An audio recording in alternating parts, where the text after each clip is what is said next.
good.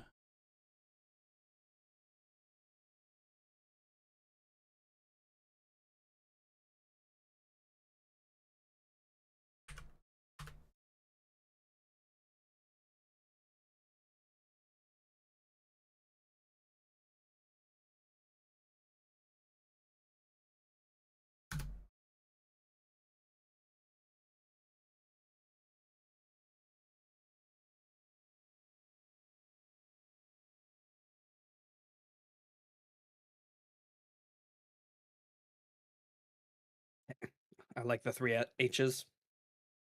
Thank you, thank you. Took me far too long. That.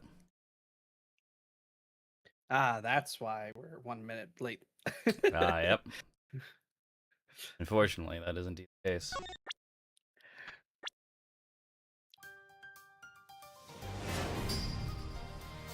Whole minute staring at my tea and muffin, thinking, what could this be? What is a good stream title? We're back. We're back. Oh my god, we're back. It's live. It's live. Are you ready? I don't think you're ready for how dumb this is gonna get. Oh. You know? Probably not.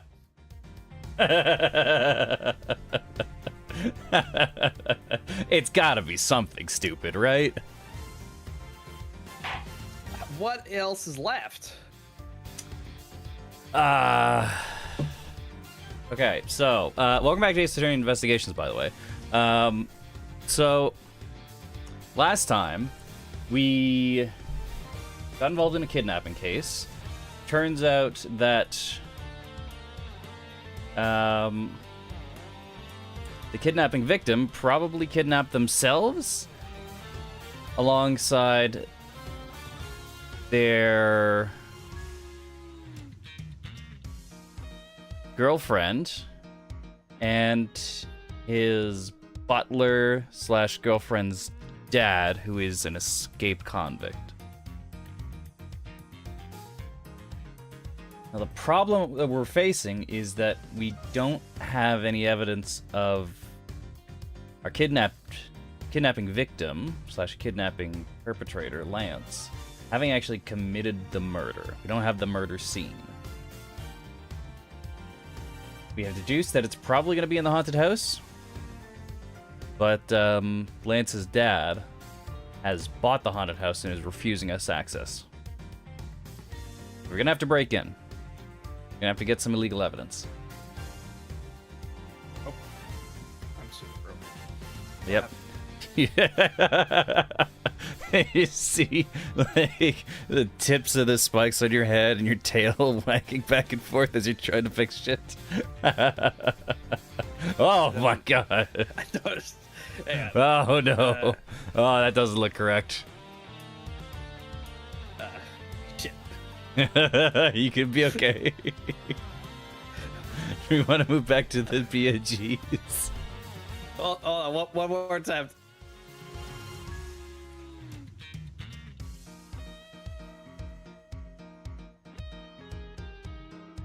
Okay. Everything's fine. Everything is fine. I think so. Totally fine. Nothing to worry about whatsoever. Okay, let us continue. Let's get back into it. All right, let's go break into a haunted house. Thankfully, we've got a great thief on our side.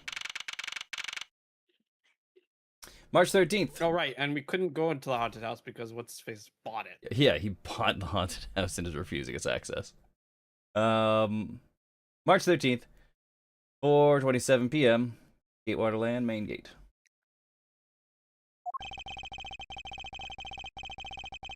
If I can't get permission to investigate the crime scene, then the truth will be lost. Hold it. Hold it! Hold it! Hold it! Hey. Mr. Edgeworth, what are you doing spacing out? Have you forgotten? There's only one thing you should do at a time like this. And what is that? When the people are in a bind, the hero of justice appears to save the day. Oh my god, it's the Steel Samurai. Look, just leave it to me. Just punches the old man in the gut. But no, that's where he keeps his money. He's got a padding layer. That's why I'm being non-lethal.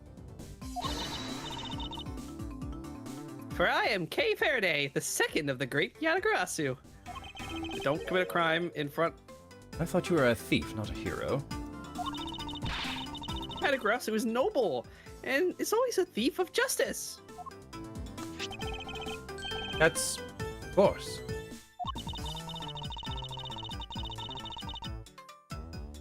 If we have enough information, I can recreate the inside of the haunted house with this.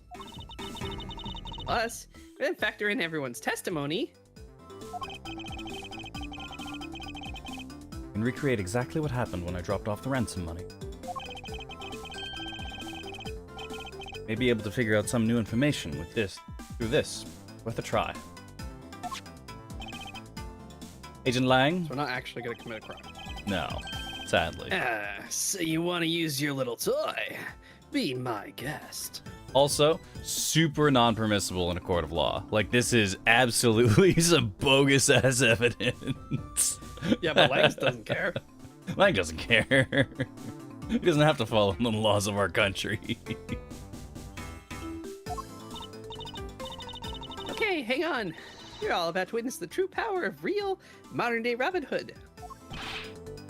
Detective Gumshoe? Their copy of the haunted house blueprints among the police reference documents. Yes, sir. We got it just in case we needed it for the kidnapping case. All right, I'll input the haunted house data then.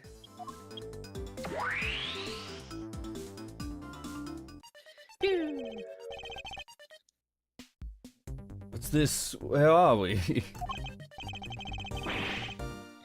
It's like we're inside the haunted house.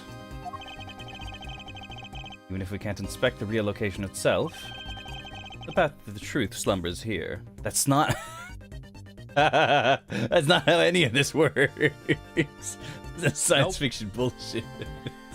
You know, I kind of rather the science fiction bullshit than the spiritual, mystical bullshit. So, I see this as a win. Sure.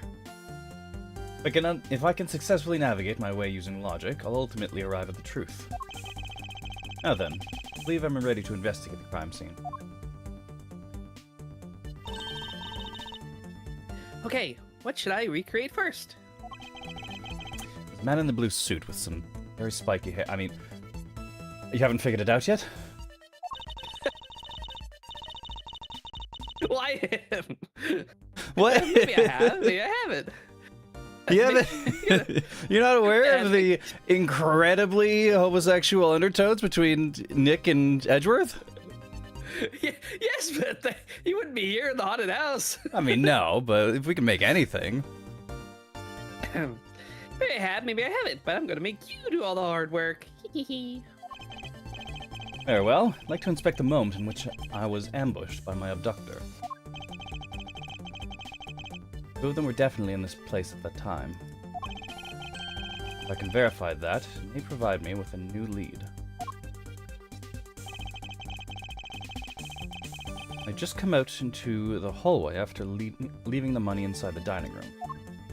We have this fancy simulation and it still shows us the 2D blueprint. It's fine. It's fine. Sexual undertones, you say? I'm a bit more interested. Oh yeah, it's crazy. Like, especially in 2, and a little bit near the end of 3, when Edgeworth actually shows up. Oh, it's great.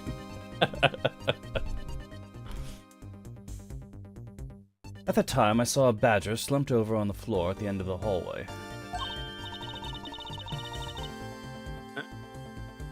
The badger doing all the way down there. I also thought it strange. However, I thought that maybe it was simply a mannequin that was set there for the atmosphere. Do you know which badger it was? No, too dark to tell. All I saw was the silhouette. In that case, I'll just program a badger silhouette in for now. Okay, programming complete. Does it need to flashbang us every time? Oh yes, absolutely. Entirely necessary. And I started walking towards the exit.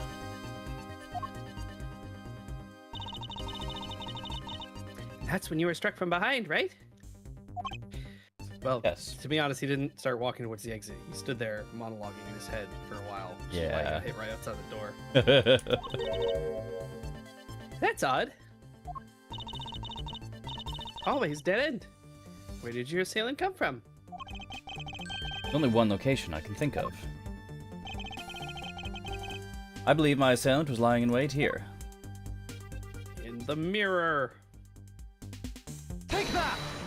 Badger.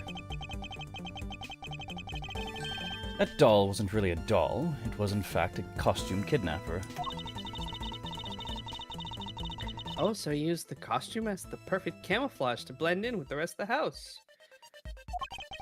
Precisely. Waited until I had made the drop-off and was about to leave. Then, just as he saw me take a step towards the exit, he stood and launched his attack. I can think of no better hiding place than this. Hey, not bad. I'm beginning to think I should steal this tactic for myself.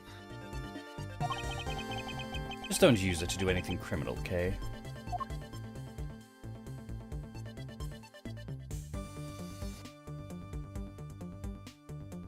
Thwack. Well, Lance? What are you asking me for? As one of the kidnappers, I figure I should give you a chance to confess first. I was one of the kidnappers, but I don't know anything. I did come up to the haunted house, but I never set foot inside. I left Oliver in charge of picking up the ransom money. He didn't set foot inside. Is he telling the truth, or is this another lie? I like how he has the animation that's sort of like a bone animation on like the hair and the chain and stuff. He's also got it on his earlobes. Well, yeah, have you seen his dad? He's got the crazy long earlobes too. Alright, then you're claiming it was Mr. Deacon who assaulted me. Yes, I'm sure it was him. Okay, inputting the new info now. Mr. Deacon was the bad badger, right?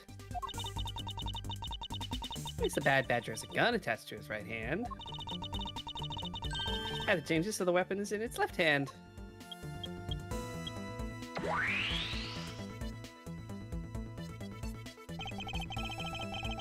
Now to verify the facts of this recreation.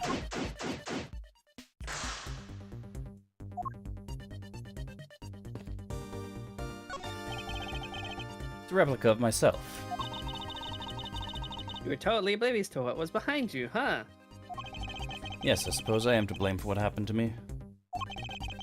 It was incredibly dark, which was all the more reason I should have been more alert. I vow to never be caught by surprise again. Sure, that is a vow we will absolutely be able to fulfill. You didn't recreate the weapon. I can't exactly recreate something I know nothing about. So tell me, what were you hit with? The attack came from behind, so I have no idea. I doubt it was someone's bare hands. Okay, where were you hit? I was hit on the right side of my head, just above my temple.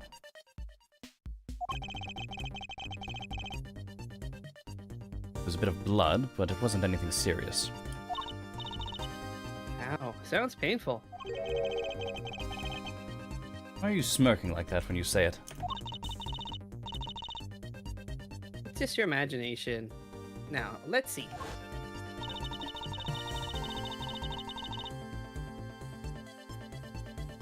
I wonder if there's anything in the hallway that could have been used as a weapon. I wonder, what in this hallway could have been used as a weapon? Can you see what in this hallway might have been used as a weapon? lamps. Ah.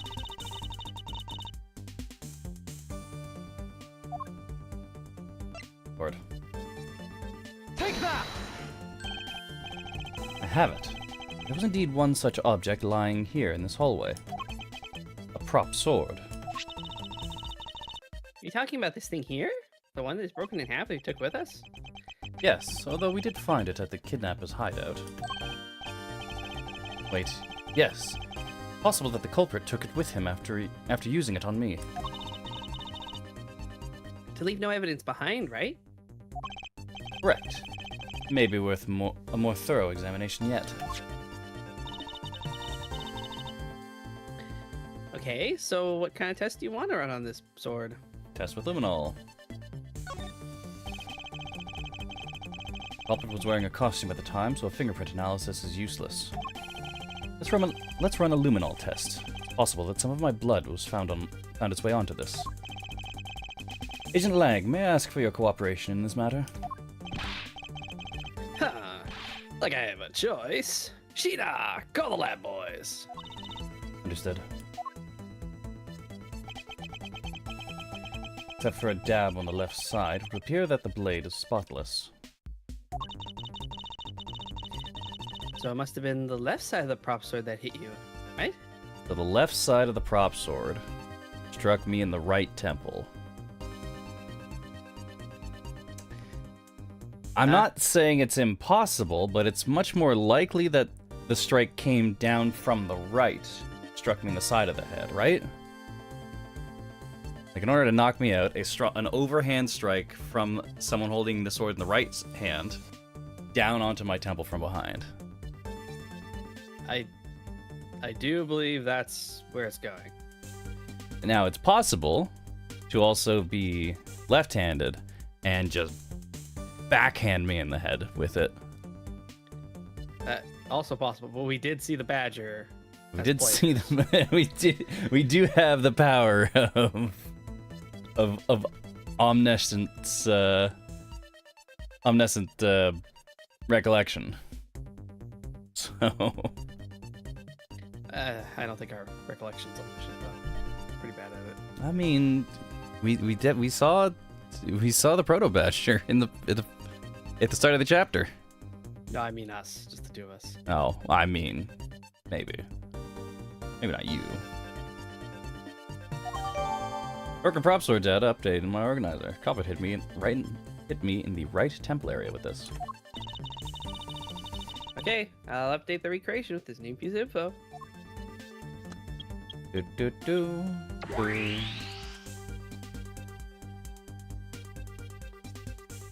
Sword.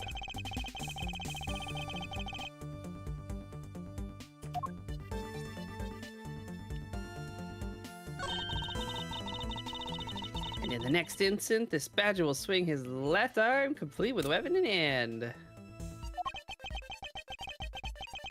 Yes, to club me with the left side of the prop sword. I recreate the moment of impact. I want to see the pained expression on your face. Just fine the way it is. Wait, maybe not. Is it just my imagination, or is something not quite right? Deuce. The spot somehow connected to any of the evidence I hold? Well, I would point at the blade. No, it's gotta be the... blade? Yeah, I guess. Oh, yeah. Finally, I found a clear contradiction of facts about this sword. Except for a bit on the left side, this prop sword is absolutely spotless. However, if the culprit had used his left hand, the blood would be on the opposite side.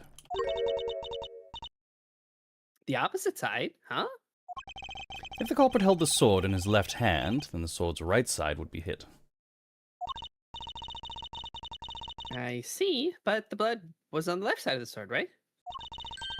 Which means they used his right hand to hit you. Exactly. This prop sword has a large hand guard attached to the hilt. It would be impossible to hold it with two hands while wearing a costume with such big hands. Therefore, it couldn't be the left hand or both hands. It must have been the right. Change the data to reflect a right-handed swing. Not yet, Kay. There's no sense in changing anything yet. If you change the parameters to the right hand, it only create a new contradiction.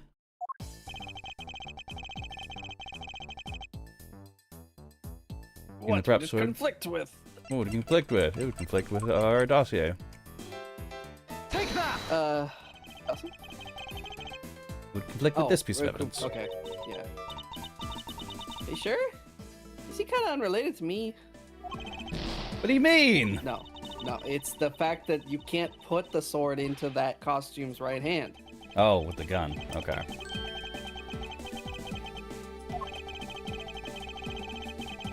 Click with...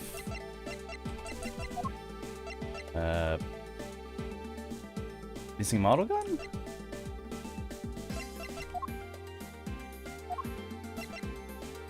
Fuck, there's like... there's so many things. Go to the first one that tells us how they're wearing the stuff. The Blue Badger Bible? Yeah, right? The missing model gun. The victim's costume. The fact that it was ripped from the costume is the answer. Oh, but that actually shows that it's still there. Yeah. Because that one was not ripped. There we go. Oh, it pulls up this one too, so I guess there are multiple ones. The Bad Badger already holds a gun in his right hand, so he can't hold a sword in addition. That's right. Then what now? If it wasn't in his left or his right hand, it was in his mouth. It means that the one who struck me could not have been the Bad Badger. Are you paying attention, Lance? Mr. Deacon could not have been the one who struck me, which leaves only you as our primary suspect. Fine, it was me. I hate you. Is that you lied to me yet again? Let's see how quickly they catch up to you, Lance. Wait, isn't Lance left-handed? Yes. That's what makes this deception all the more interesting. He used his right hand to make it look like Mr. Deacon had been the one to strike me. Well, you see, firing a gun with one's non-dominant hand is difficult. That level of dexterity isn't required to swing a prop sword. Ah! Okay, please input this new data. The one who hit me from behind was Lance. Or should I say, the Proto-Badger. You got it. Here I go. Flashbang. Ah!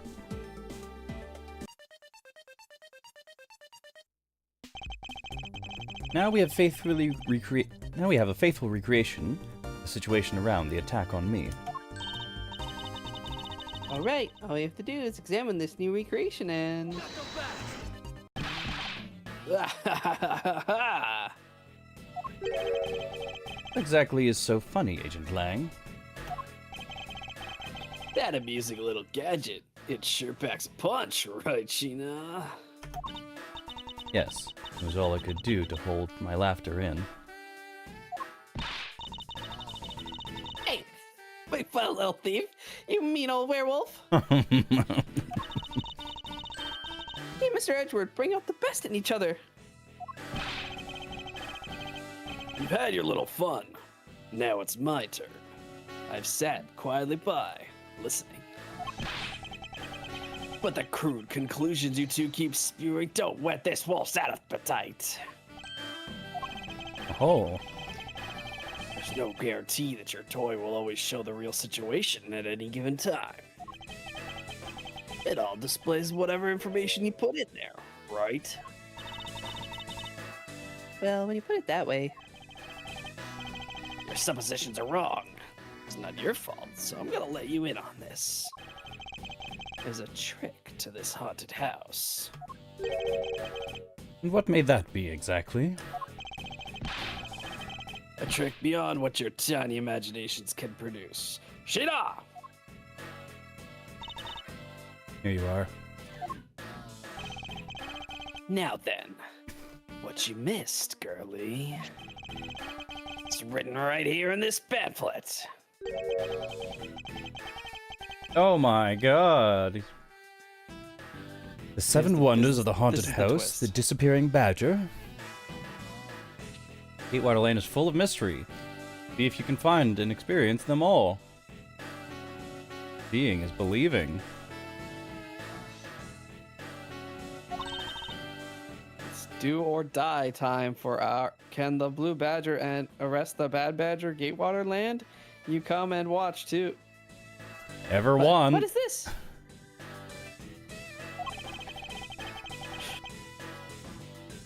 I'd say that someone around here is fond of theatrics. And as you can see, they set a doll down at the end of this hallway for that purpose. Basically, the Blue Badger you saw was just this stupid doll. Oh my god. How can this be? Guess that throws your whole theory about it being your attacker right out the window. But the thing about the pamphlet says it's a doll. Well, yes, but our supposition was that the Proto-Badger was sitting at the end of the hallway. We walk out, turn around, and then they get up and walk and smack us in the back of the head. But if that thing at the end of the hallway that we saw was just a doll, where was the attacker? Because we saw down the hallway and there was nothing. There was nothing but the doll. So who clubbed us then? That assumes that they didn't move it out of the way in order to place themselves there, since they would then be acting as the prop in its place. Yes. But that's Which is exactly what Kay is saying right now. That can't be right. Maybe the culprit hit the doll somewhere. Then he laid down and pretended to be it instead.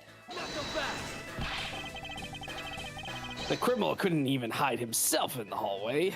How could he hide a giant doll? You get it now? Thanks to your presumptions. Your logic started off weak, and you led you to the completely wrong conclusion. Ugh. Now get off your high horse. Mr. Edgeworth, Gary man, yell at me. Hey, I wonder if you could please stop crying and input the new information for me.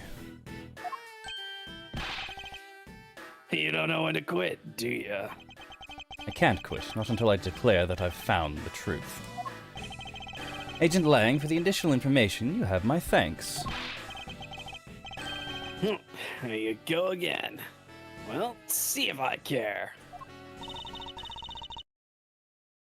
Okay, I'm updating the recreation now. Flashbang.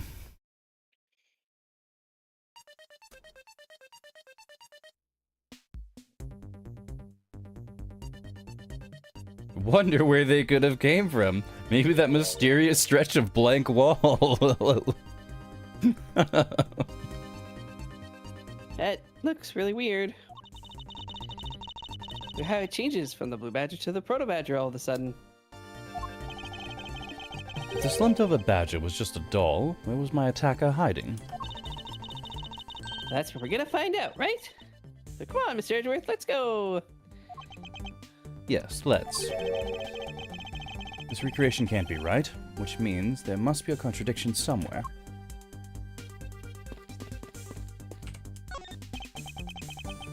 Proto-Badger has struck me. Well, this should really say that it is Lance. Oh, you gotta get him back. I need not resort to violence when the lawsuit I plan to bring to court will suffice. Really? Because I would totally have decked him right back. Hell yeah, Kay. If someone steals from me, I steal from them. If I get hit, I hit back. She was doing the boxing motion. If I get paid, I return the money. That's the secret of how a great thief works. It does not seem financially viable, Kay. Her third statement doesn't seem to be of much benefit to her survival. If someone feeds me, I got No. No. I'll look around. house feels more like a house of mirrors. I don't know where you're going with that, but I'm stopping you there. Indeed. Who's ever heard of this many mirrors inside a haunted house before? Anyone who's been inside a haunted house ever? What? At least we know that this is the real crime scene thanks to these mirror shards. Usually mirrors are in fun houses, not haunted houses. Hey, wait. These shards. There's something different about them. Oh? Ones we found earlier are thicker than the shards from these mirrors on this wall. And look, has some sort of design on the back too. Pieces from that costume are certainly different from the other mirrors. What does this mean? Could it be that our pieces are not pieces of these mirrors? Very thick and has a design on the back. From the lamps? No, they're big panes. That's right. Window panes.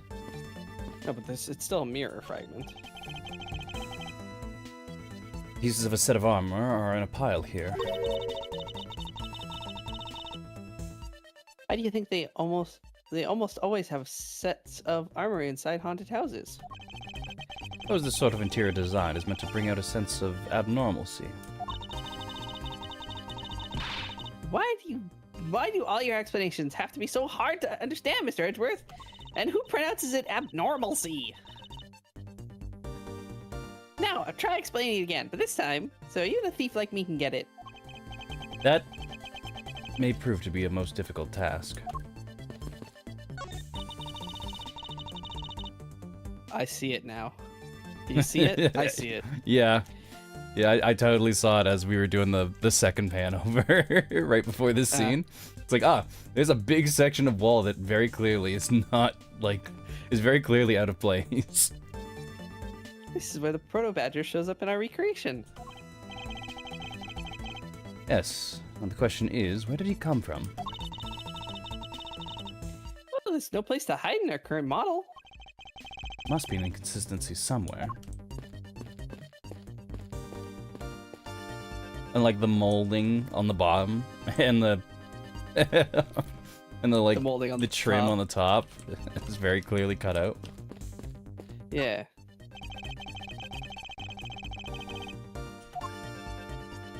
Expecting here.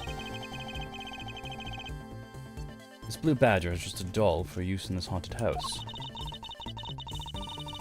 I bet the one who killed this blue badger was the bad badger, right? According to the Blue Badger Bible, it says that they are each other's worst enemy. Well, because one's an ally of justice, and the other's a vile criminal with a gun? Perhaps. They were just destined to battle each other. Much like the Steel Samurai and the Evil Magistrate.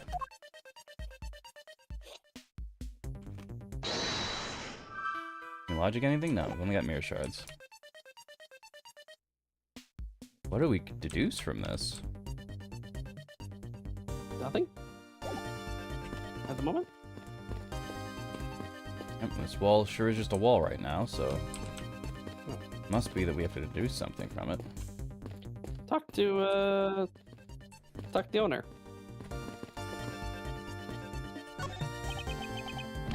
Miles, my boy, what is the meaning of all this? Glad to pay me back for all I've done for you with the conviction of my son? I've not forgotten my debt to you, however, your son's crimes are a separate matter. Further, I can't ignore the truth when it's right before me. You will regret this, I promise you that. No matter the outcome, I never regret the choices I make. Miss Pops, by my hand, I will prove your innocence in the murder of Mr. Deacon. Therefore, please don't fret. It will soon be over. You not trust me? Your face is beet red, Miss Pops. Can we arrest the old man too, please? No, I can't. I have Lance. I'll stop touching her. Ollie, tell me that's... God, you like that guy more than me.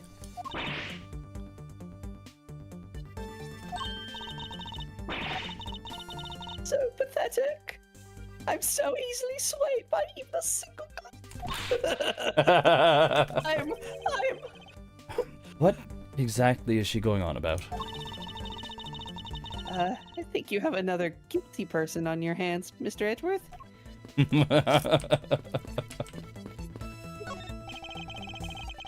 Smile you want, but it'll all be for naught, Lance.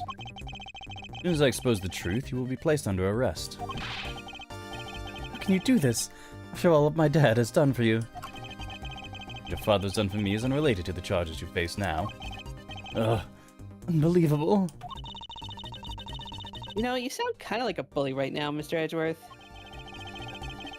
If I'm not serious about this, he will never understand the true gravity of his crimes. I will not allow him to remain a child forever. Hey, you sound like a dad. But have you noticed anything worthwhile? I have no obligation to talk with you. Well, I'm fine with just Little Thief in solving this case. That toy. Very well made. Aha! That's because it's the heart of the noble thief, Yatagarasu. After trying to make a move while her boyfriend goes to jail. Hey, that might not be something you want to advertise to everyone.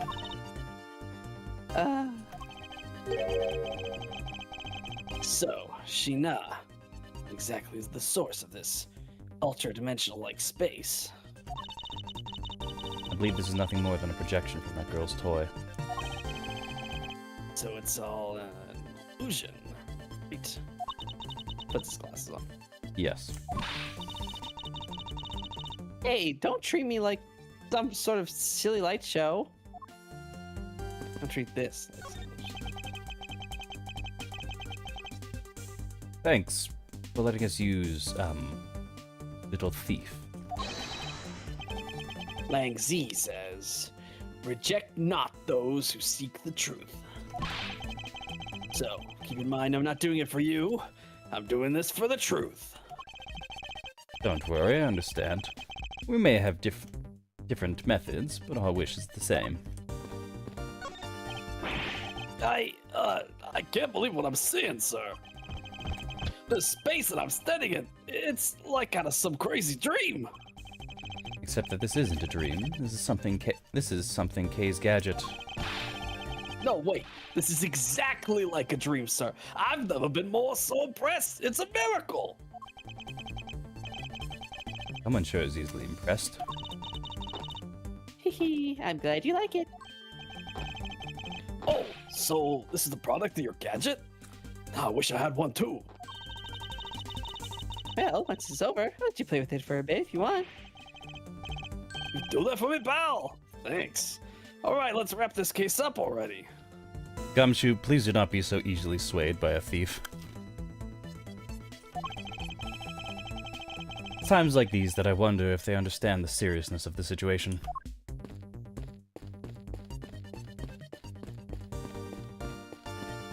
Alright, we gotta do something. Okay, I guess. Present evidence? What evidence do we have here? Got a prosecutor's badge. State Waterland pamphlet.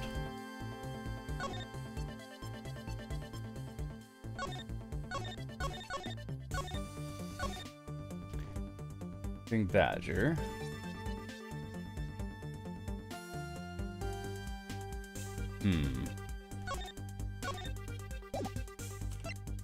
Bad Badger head was in the isolation room. Badger photo rally. One badger in the park, try to get the whole badger family. Doesn't that contrast with the badger photo rally? Maybe. We could try it. See if it goes anywhere. The badger Bible. Only costumes. Deacon's murder notes. Deacon's pendant. Blue Badger mobile. Victim's costume. Love letter. War dossier. Prop sword. Model gun. Ops pendant. Mirror fragments. Revolver.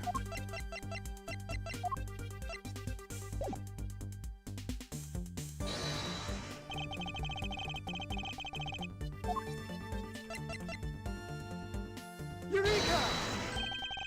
Hold on a second there. There's something wrong with this blue badger. Huh? Like what? The way the belt is on him is opposite how it should be. Did you make a mistake? That can't be. I inputted the image data exactly like it's in the pamphlet.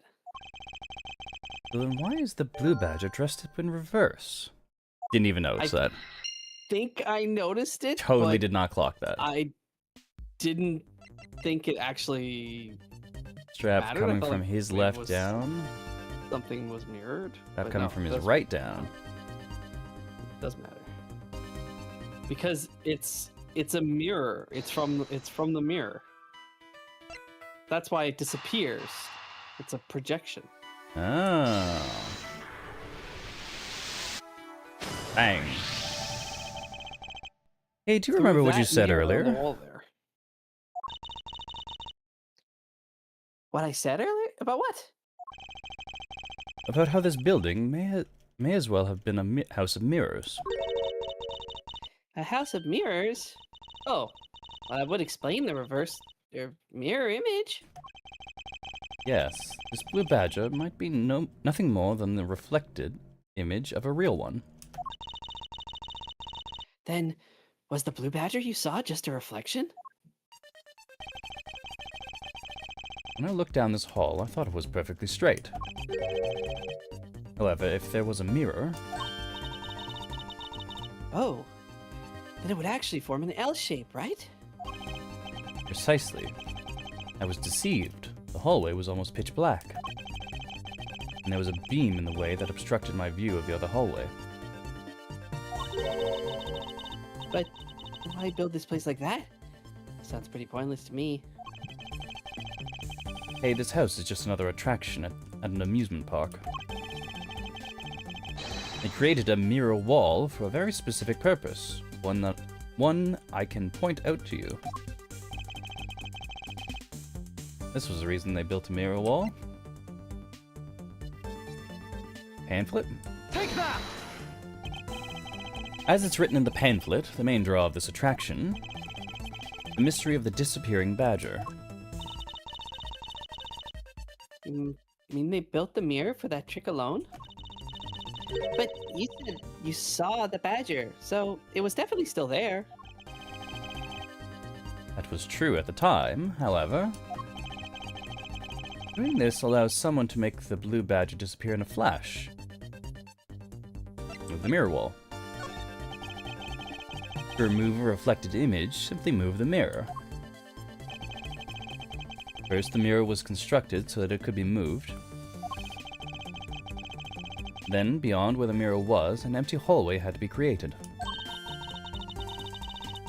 Oh, so when they wanted people to see the blue badger, they would open the mirror.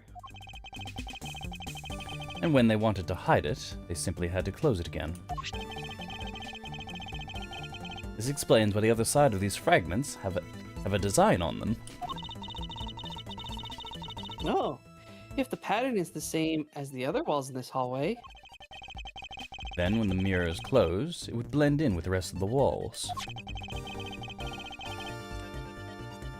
This is the mirror trick that this haunted house employs. And this also proves the existence of a hiding place for the culprit. huh? How so? Think about it, Kay. There was a place that was outside of my field of vision. Culprit kept out of sight by hiding here. Here. Take that! It's a very large blind spot one could not see beyond, and it was here.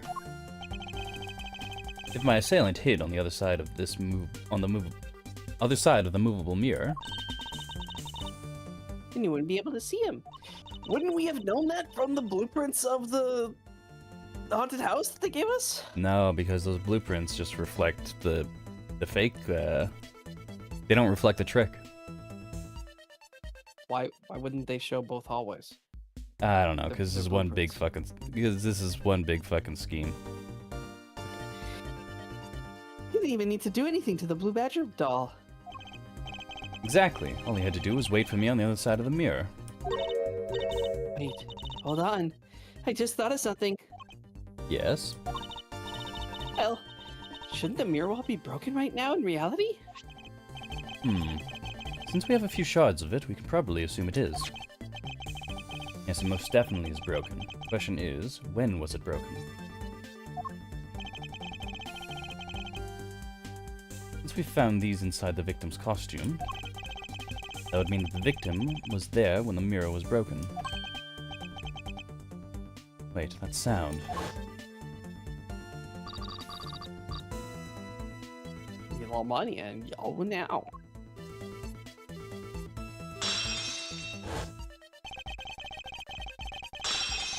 That sound I heard was definitely the sound of a mirror breaking.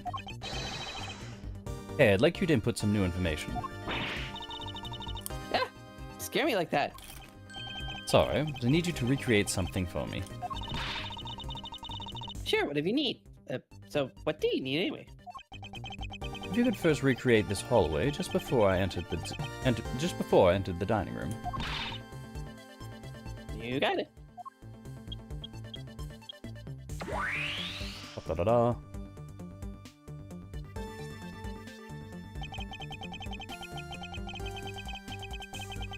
Now this, I believe, is how it was right before I entered the dining room.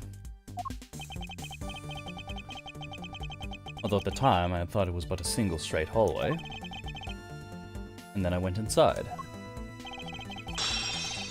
It was around then that I heard the sound of a mirror shattering. You heard what? Then Yes, I believe it was then that the mirror was broken. okay, so when you stepped outside into the hallway again, The mirror wall should no longer exist. Hey, please try to recreate that.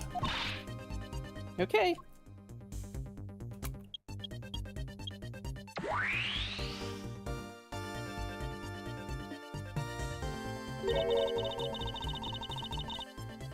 Right, but with the mirror gone, the culprit lost his hiding spot. So, where did he go in his proto-badger suit, Mr. Edgeworth? Huh, that's easy enough.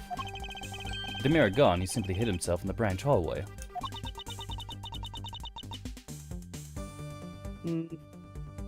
I think this about wraps it up. Looks like we finally solved everything. No, not yet.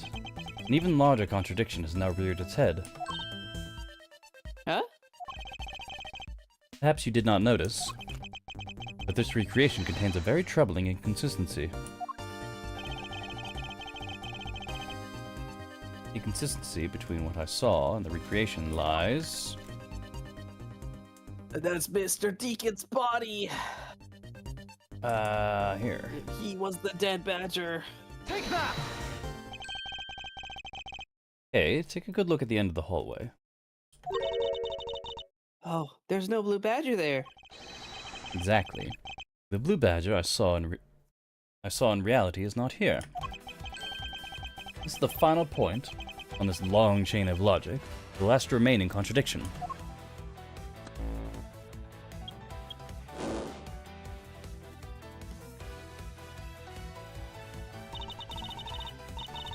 So let me get this straight. When you came out of the dining room, you saw a badger, right? That is precisely where the final contradiction lies. Something that shouldn't exist was there before me. Who or what do you suppose it was? I believe this is the real identity of our mystery badger.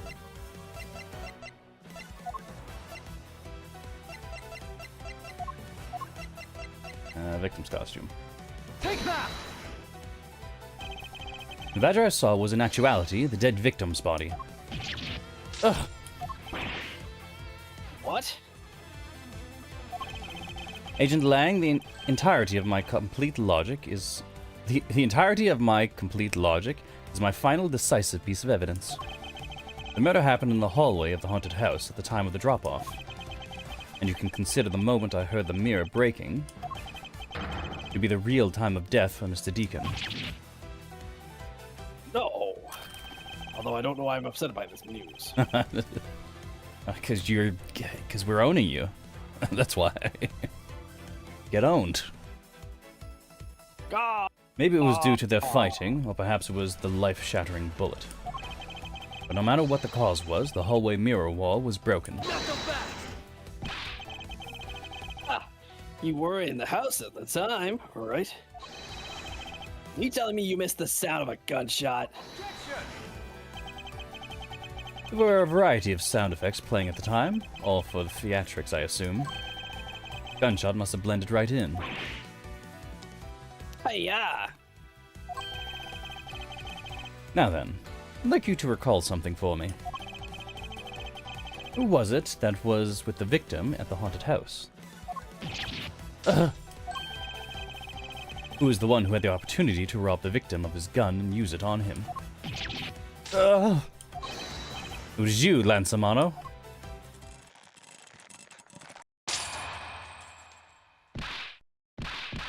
Wow, that kid's really strong. I'm sorry.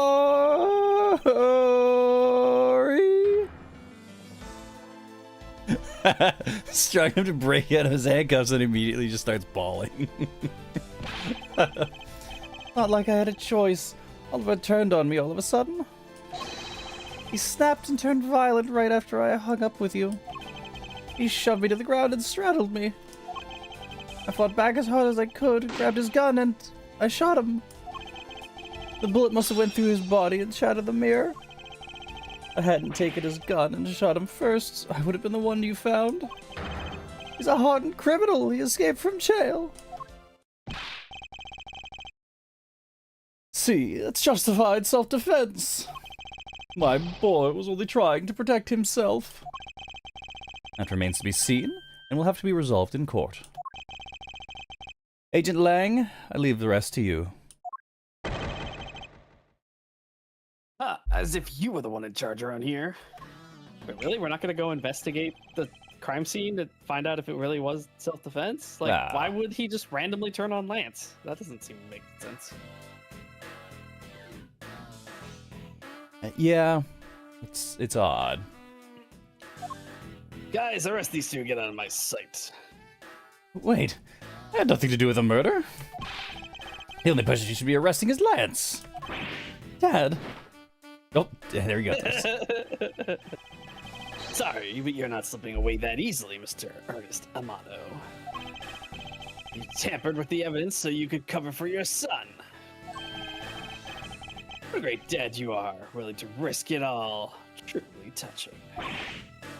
I mean, it was the biggest form of obstruction of justice you could possibly have done. So. Yeah, it's about as bad as it gets, isn't it? By the way, do you know why I'm really here? How could I possibly know the answer to such an acidine question? You ruined me. I came all this way from across the sea just to see you, you know? You came to see me? What's that supposed to mean? I have a few things to ask you, Mr. Amato. About a case from 10 years ago. Case from 10 years ago? Oh, what's the name you use here for that case? Shayna! Known as the KG-8 incident. KG-8 incident? Ah, so you remember it. Good. You'll recall that the trigger in that case was the Amano Group scandal.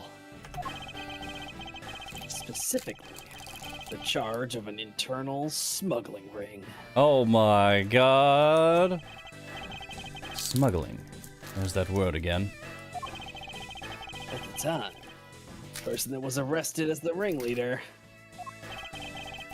was Mr. Amano's very own secretary, Mr. Colin Devora. Oh my god.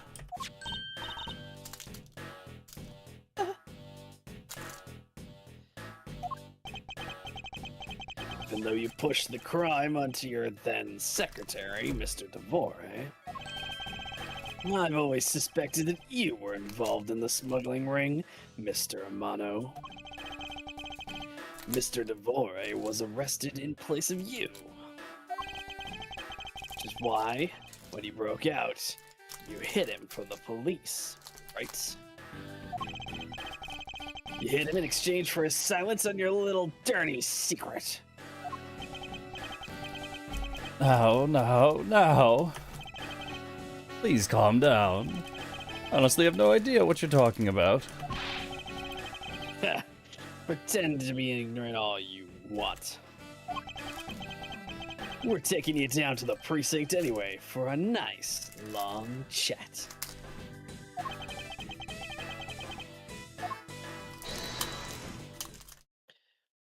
Hold it. Who's holding it? Who's holding it? What the? Who the heck was that? Oh my god. I'll take him down to the precinct, if you don't mind. And who the heck are you? I'm Jacques Sportsman. I'm the prosecutor in charge of this case. Oh, Jacques, thank goodness you're here. Don't jerk me around. Just jerk up. This is an Interpol case, so keep your paws off my Shut the suspect. fuck up. Sorry, but I can't comply. I've got the backing of the prosecutor's office. See, in this country, we prosecutors work with the police to bring cases to court.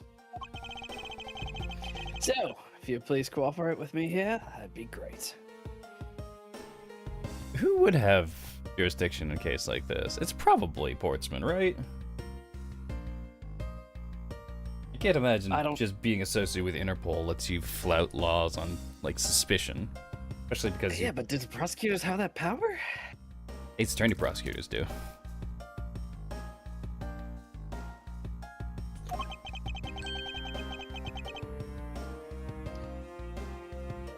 Now, how about a handshake to seal the deal?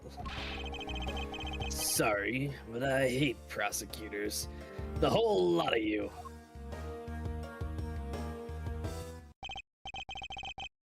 Guys, arrest these two suspects. Sure.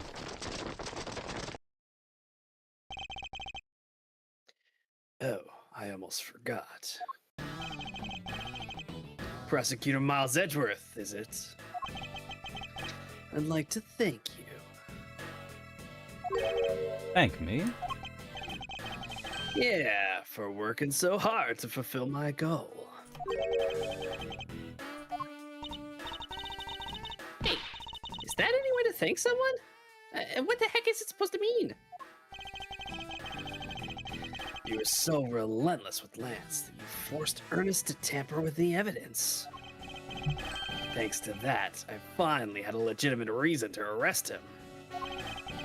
So, how does it feel to bite the hand that feeds you? The hand that feeds me? Not sure I follow. Ha! No use pretending with me. You're the one, right? You're the corrupt prosecutor that's working for Mr. Amano in the smuggling ring, right? No, I would never do such a thing. What the heck? Our intel's never wrong. In your prosecutor's office, there's definitely someone working the ring. Oh my god, who could it be? Maybe it's the one who came to Amano's rescue just now? What a fucking mystery. Dang, dude. Maybe it's Winston Payne. Maybe it's Winston Payne. Maybe he's secretly a smuggler all this time. Man, if he sucks so much, you might be looking for some other source of income, right? Maybe. Ah, so Agent Lang suspects my relation to Mr. Amano. That must be the real reason behind his antagonistic attitude. On top of that, your mentor was Manfred von Karma, right? There were non-stop rumors flying about forged evidence with that guy. I mean, yes, but we also were a key part in putting him behind bars and eventually getting him the death sentence.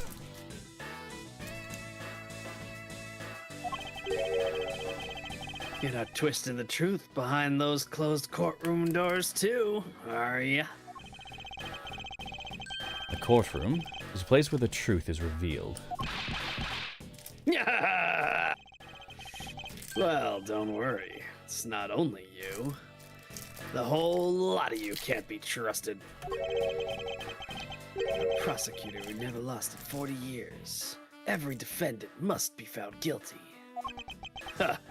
Fueled by that kind of thinking, is it any wonder that courts produce nothing but falsities and lies? It would seem his disdain extends beyond just me. Prosecutors, the courts. Why is this man so angry with us all? Rest assured, the next time we meet, you'll get my full backstory. I won't be so forgiving.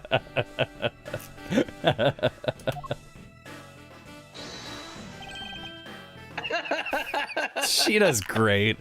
She's so funny. She's so funny. So you don't forget it. Man, I love these two. Fucking dorks. Please wait. Agent Sheena. Why does Agent Lang hate all prosecutors so? Lang is the head of a long-honored house of Lang in Zhangfa. Heads of all police-related divisions in that country were of Lang blood. Were? What do you mean by that? Aren't they still? They were revered. That was a long time ago. They don't hold that sort of sway anymore. It was all because of the courts. What can that be? The prosecutor once withheld and tampered with evidence of one of the Lang's detectives found. That evidence's purity was tarnished, and it cost the Lang family its honor and trust. But not all prosecutors are like that. Even so, Lang will never respect the court again, or any prosecutor. Agent Lang is a man who hates all courts, and is unwilling to forgive prosecutors. Well, that was a little anticlimactic. I thought we were gonna get his whole backstory in the next case or something. No, sadly not. Portsman? Man, what a piece of work that guy is. Come on, Jim. We better catch up. Yeah. So I gotta deliver that thing to the old man, after all.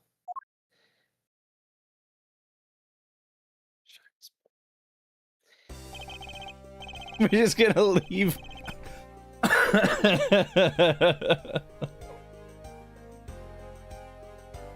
Leave Lolly there, I guess. Yeah. Detective Gumshoe? Ops? They're not arresting her? No. Yeah. Detective Gumshoe, I believe it's time we wrapped up and headed out ourselves. Yeah. Are you going home, Mr. Edgeworth? No, I've done nothing but be entangled in one mess after another since my return. If it's all right with you, you drop me off at my office. No problem, sir. Excuse me. Yes? What is it? That is... Thank you very much. She should be arrested too, right? Oh yeah, 100%. Like... she should absolutely also be in jail right now. Well, isn't like... She might get a fine for, what's it called? Like the kind of fine where you falsify kidnapping kind of thing? Wasting police resources and all that? Yeah, yeah. Oh, it's okay. No need to thank me, pal. I'm just doing my job as a detective. I guess I was fooled pretty badly by lads. Oh, cruel fate! What's a woman to do when she's been hurt by the one she loves? And to think I never realized my father was right there. I never said anything to him. Wow. That sucks, lady. Anyway. Maybe your father should have, like, told you or something. I don't know. I knew it! I'm a failure! Oh, there she goes again, talking to herself. Miss Pops, I wonder if you know why your father participated in the kidnapping. No, I have no idea. Father died while he was trying to stop Lance. Which means that from the beginning, he had no interest in the staged self-abduction. Wait, then why did he? I believe it was because of your presence, Miss Pops.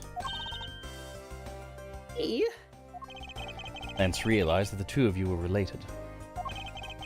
Which is why he used you as a hostage to coerce Mr. Devore into cooperating.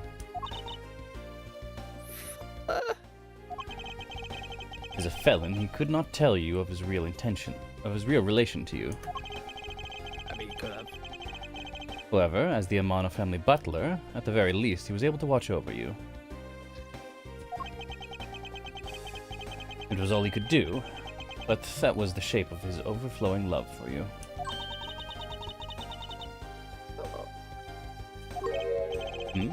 Go on, speak your mind. That is... Thank you very much. You're welcome, although there is no need to thank me. No, stop. I mean, this man's so much older than you.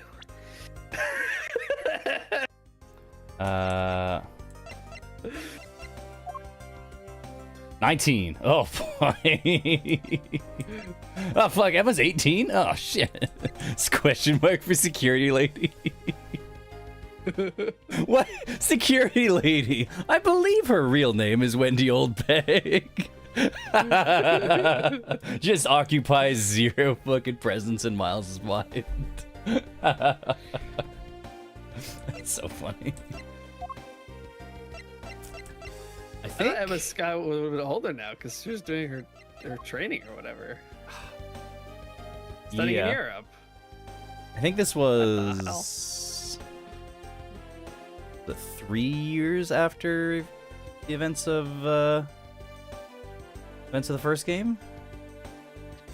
Yeah, but I mean, like, studying overseas at a university college, like, only 18? Oh yeah, she's like a super genius. Okay, I guess that's fair. Like, there's a whole extra chapter that came out with the I think the re-release of the first game on like from the Game Boy Advance to the DS. There's a whole extra chapter in which you use which like is the very start of the DS mechanics in Ace Attorney. You have to like spray luminol and shit. You rotate the evidence. Like, that's where all these mechanics come from. That extra chapter where Emma Skye is from. Right, although in this case there wasn't much of an actual mechanic to it. Wow. It's just a side. It's just something we could do to get. Yeah. As part of the gathering of evidence. But like the evidence examination segments, that's all. That's all where it came from is Emma Skye. Oh, the 3D rotating. Yeah.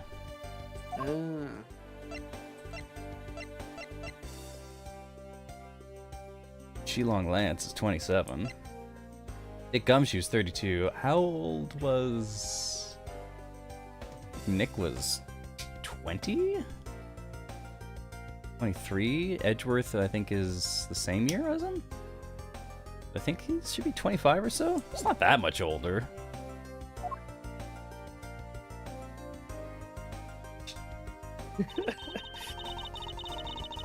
Looks like you've completely stolen her away, Mr. Edgeworth. Way to go, sir. Nope. Gumshoe, that's not something you should be. Your technique is way beyond the level of a great thief. What are you going on about now? Wow, your deducing skills may be sound, but you have no street smarts. That's Mr. Edgeworth for you. Yeah, I mean, he still hasn't figured out who I am at all. Oh my god, is there a K backstory too? They have the same hair color. They must be related. Oh my god. Don't agree with her. If you haven't remembered it on all this time, I guess I'm just gonna have to say it. This isn't the first time we've met, you know. What do you mean, pal? Mr. Edgeworth, how do you know this girl? Looks like you totally forgot me too, Gummy. No. Oh my god. Gummy. She's their love child.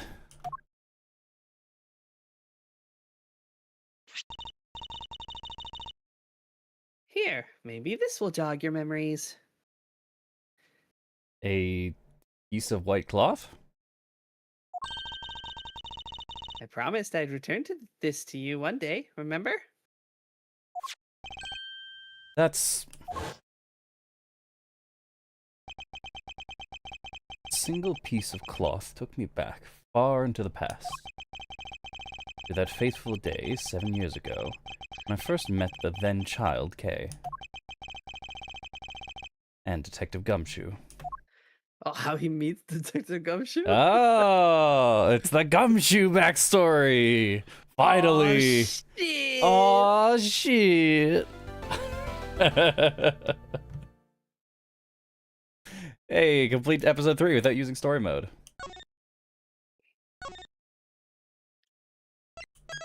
We finally got through episode 3. Oh my god! It took so long. Security games are long, man. They're really good, but they're long. Episode 4, Turnabout Reminiscence. It's Gumshoe! Another episode after this. Oh my, at least, yeah. Third episode. Is it gonna be a young Gumshoe? We have to come up with a slightly younger Gumshoe? No, Gumshoe's always sounded like Gumshoe. Well, I don't know, pal. Maybe he's got a higher voice, pal. Maybe. Edgeworth 7 years ago. is... You said he was 32, right? He's 32 right now. So he's Edgeworth 25. is 26. Piece of cloth that she conjured up has taken me back to many years ago. 7 years ago, earlier. Oh my god. That's the judge. Who the fuck? Yeah, that's right. I did it. I killed the guy. Gumshoe, right? But it was the great thief Yatagarasu that told me to do it. No. As the defendant, just what exactly are you trying to... Now you get it? I know the true identity of the Yatagarasu. Oh my god. Defendant is the man standing over there on the prosecutor's bench. Oh my god. Are you saying on the Yatagarasu? Don't deny it. You told me to kill him when you snuck into the embassy. You claim that Mr. Faraday is Yatagarasu? That's exactly what I'm saying. Mr. Rell, I think you've heard just about enough out of you. Your Honor, please listen to me. I'm telling the truth. Gotta believe me. Oh my god. He's wearing a scarf. He must be the thief. Wearing a... In accordance with the defendant's accusation, a new prosecutor shall be called to replace Mr. Faraday. Court will be in recess until the new prosecutor is ready.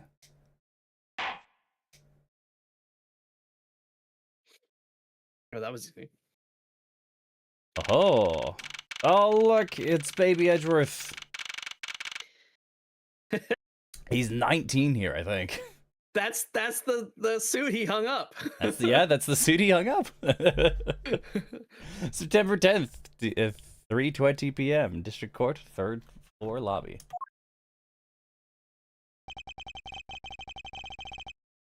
Almost time for me to enter the courtroom. And so, it is my first assignment as a prosecutor will be as a replacement for a prosecutor who has been accused by the defendant.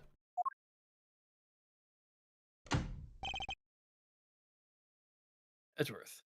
Oh, this is 100% Von Karma. It's us. Best villain voice. Look how evil this man looks. Sir?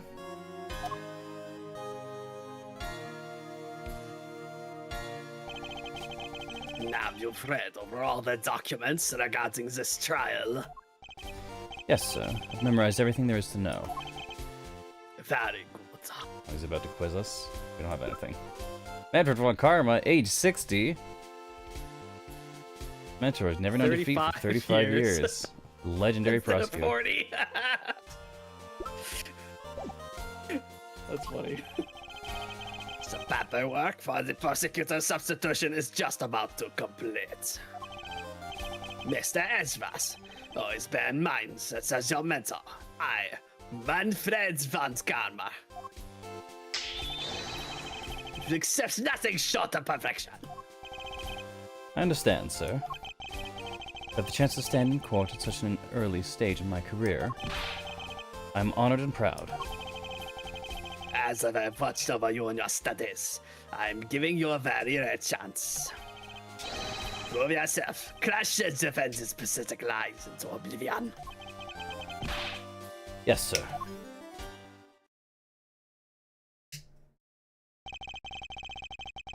Such a legendary prosecutor will be watching and judging my performance. I have to be perfect in every way. That's a good way to up the stakes. Yeah. This is so good. Oh, I could drink a whole gallon. Never heard of water that tastes that good.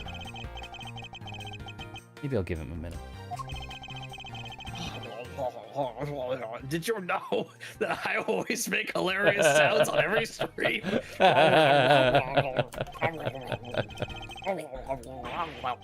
Does he plan on gulping the entire reservoir dry?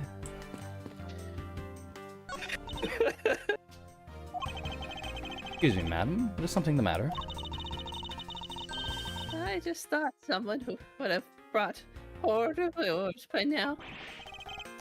But this is a courthouse. It'd be quite atypical to provide hors d'oeuvres here. Are you sure? Someone poured me a fresh cup of coffee last time I was here. What the heck does she think a courthouse is for? Aren't these great? Oh. Daddy made all these. Awesome. Didn't you get fired right after you made them? Yeah, I did. Spent the same amount of money on this model as it cost to build the real thing. My boss wasn't very happy with me. Hey, Daddy. Didn't you say you built a secret mechanism inside it? I'll tell you about it someday when you're older. Secret mechanism? He installed it as a payback for getting fired. Could be trouble. Now I'm curious. What is that gonna come up? What? Has that ever come up in the court? Was the court blew secret up in Mr. Prosecutor, sir? Not really. Got a good eye if you can tell that I'm a prosecutor at just one glance. There's always only prosecutors and defense attorneys in this lobby. I usually hit the mark if I guess one or the other. Well, there's a recess. You were only guessing?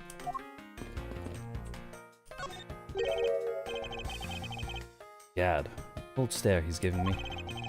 However, as a disciple of Von Karma, there's no option but to win. his stance. Ugh, he's good. The power of his cold stare rivals my own.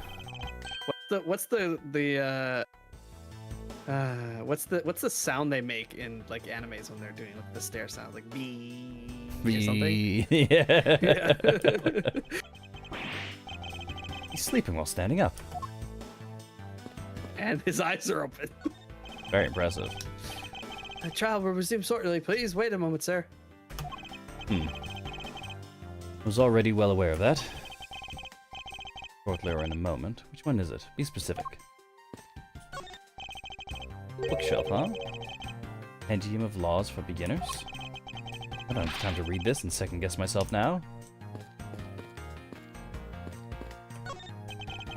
Model of the courthouse. It's pretty well constructed. Hands and a face? Don't tell me this thing transforms. Yet, I wonder for what other purpose could they have been made? Made it a transformer. He made it a transforming courthouse. Today's trial should have ended just 1 minute. Because the defendant was picked up by the security camera, correct? Exactly. The killer has the gall to say he only killed because he was extracted to do so. Oh boy, I can't wait for you to keep that voice up for the entirety of this chapter. He's not gonna be that much of it, do you think? Oh, he's the mentor. It's Von Karma. How many times have we got to talk to Von Karma? To practice this type of accent. Even more outrageous is his claim that the case prosecutor, Byron Faraday, gave the order. Brian? Bryn? Burn? Burn? It reminds me of Maggie Bird, but it's not that. Oh. Ha! Faraday is such a fool.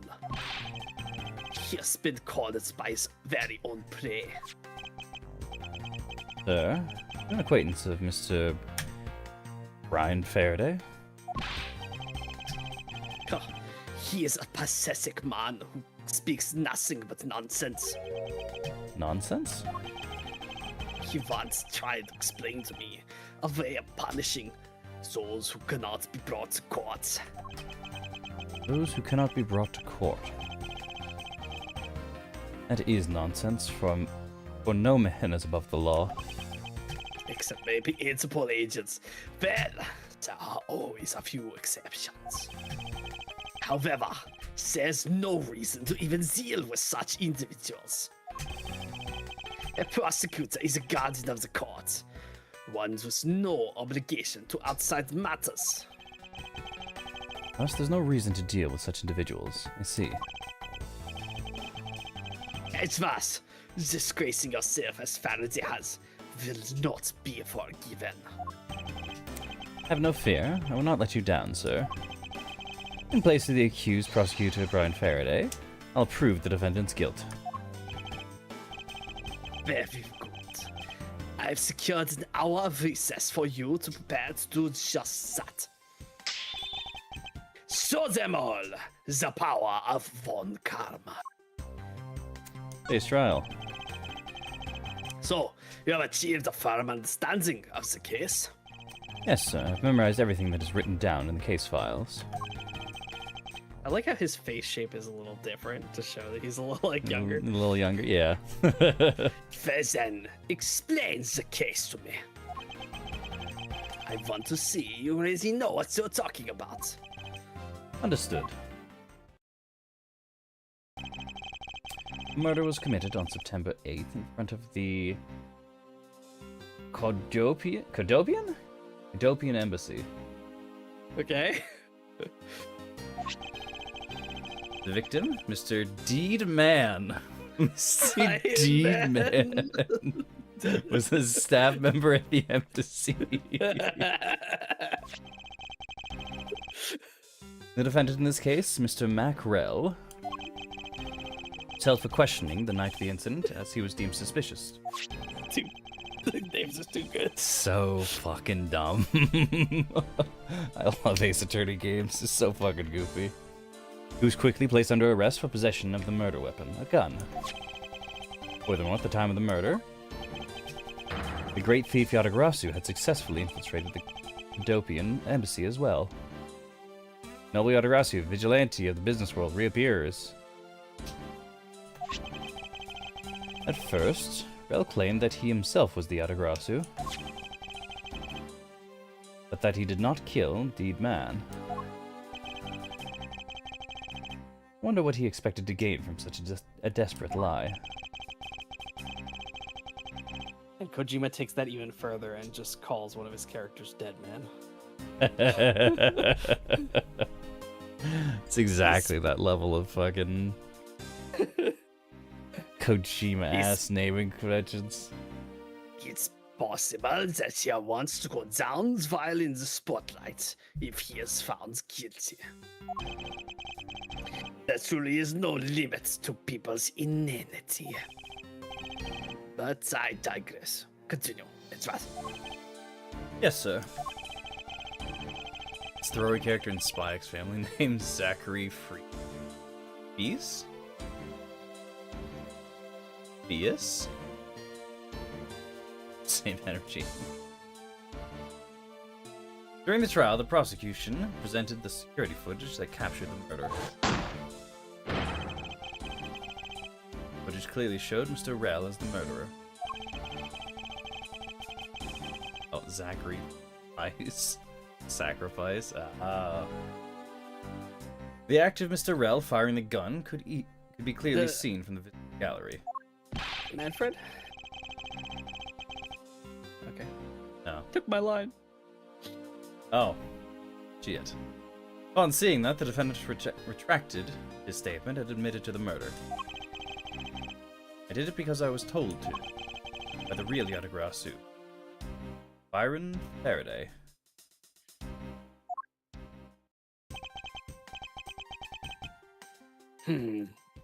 That sounds about right. However, you've forgotten one thing.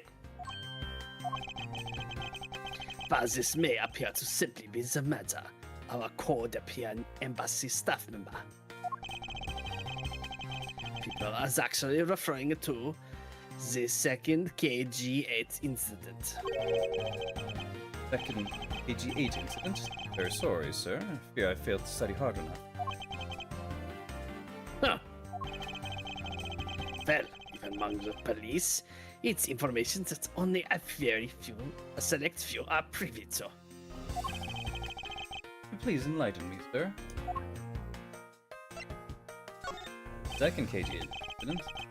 Sir, what do you mean by the second KG-8 incident? In order for me to tell you that, you must first learn about the original case. Take a look at these documents. This is a 3-year-old newspaper. You have heard of the Amano Group scandal before, correct? I mean, we've briefly went over it. Imperial News. Ethiopian Embassy staff member Manny Cochin found not guilty. Victim, Miss CCU. Shadow of the Amano Group? Relation to the smuggling ring. Manny Cochin. Not guilty. Victim. Any CCU.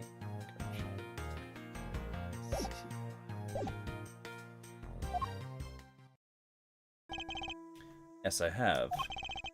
Secretary of Ernest Amano, the Amano Group director, was arrested under suspicion of smuggling. Correct. The CEO was an employee of the Amano Group, and the sole witness to the smuggling operation.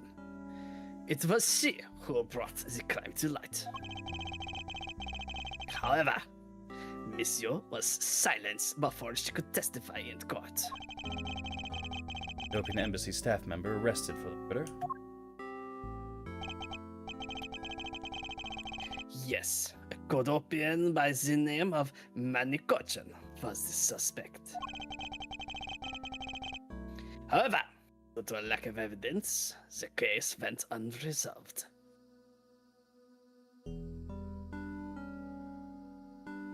article columns, the second column and the third column are identical. But you can see where like bits of newspaper was cut out in order to break up the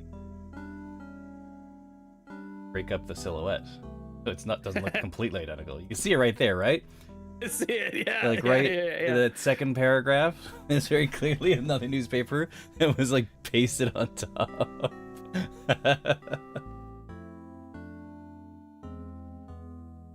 That's very funny. And this on the bottom, those columns are the same as the other columns. All the columns start All the same. the columns start exactly. It's 11 million something nationwide. In 2002 or 2007? 2007, yeah. Well, what does the top right say? The number is expected to hit 166. So it's another part of the newspaper.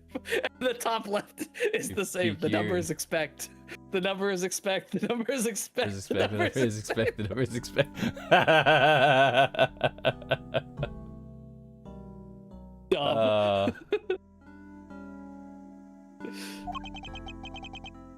Lack of evidence. Sir, if only I was in charge of the case. I would have fabricated the evidence. I would have done everything in my power to prove his guilt. Everything. Make sure that all criminals are found guilty. Mentor really is dedicated. Faraday was the prosecutor on that case then, and he was as pathetic as ever. Mr. Faraday was in charge of the KG8 incident as well. That's valid. And now, once again, the victim of the case you are currently assigned to was someone who was scheduled to testify against that smuggling organization. Man, they just keep killing everyone who finds out about it, eh? They really do, yeah. And just like last time, the victim was murdered right before he was to testify. You're catching on. The victim was murdered just before his day in court against the smuggling organization. Events are occurring almost exactly the same way as they did in the KG8 incident. That's why it's being called as the second KG8 incident. Yes. Yet, there's one difference between the two incidents. What would that be? This so-called noble thief that is sending everyone into an uproar. The great thief Yatagarasu. Hirasu. Better find out more. If it is true that the Yatagarasu showed up at the Cadopian embassy, what could he or she have been after? No doubt to steal any suspicious accounting records and release them publicly. Or more likely, to steal secrets from the Cadopian embassy itself. Since the items that the Yatagarasu stole from there was sent to the police. What was it that the Yatagarasu sent to the police? I don't know the details. Anything related to the Yatagarasu is getting the top secret treatment. Still, I find it very ironic. By returning the stolen items to the police, it was positive proof that the Yatagarasu had infiltrated the embassy on the same day the staff member was killed. Criminals have a way of incriminating themselves, wouldn't you say? Ah, is that so, Manfred von Karma? Yes, criminals do have a way of incriminating themselves, don't they, Manfred von Karma? That would have been the first time the Yatagarasu has left evidence behind, correct? Yes, indeed. If you wish to learn more about the Yatagarasu, then I suggest you ask Faraday. The Faraday? He happens to be the prosecutor in charge of the Yatagarasu case as well. prosecutor in charge of both the AG-8 incidents and the Atagarasu case. Faraday really has a lot on his plate. Child! What is it? Is it a girl? You're scary, mister. What? Did you need something? Can I trade these coins with you? What does that say? Is that an actual... Well, there's definitely an American penny in there. Those are redrawn American coins.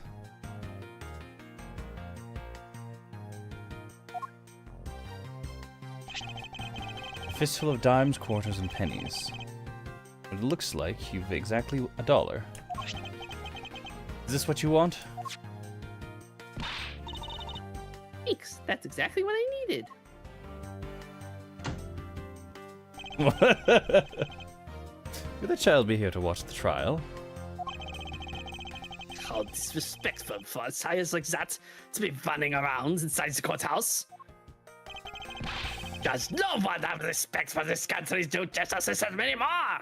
Do not want to hear you fucking saying that, Manfred von Karma. Fuck you. Fucking tased Nick and stole evidence. Paperwork for the prosecutor substitution is complete. Fire! Do you know how much time this is left before the trial resumes? I'm so sorry. I can have you mopping up this courthouse instead of protecting it in an instant. It's no bother, sir. Not being completely prepared could prove to be a perfect handicap for me. A proud one you are. The matching pose. Identical pose, yeah. So I'd better collect the evidence from Faraday and prepare yourself. It's time for your debut, Elsvas.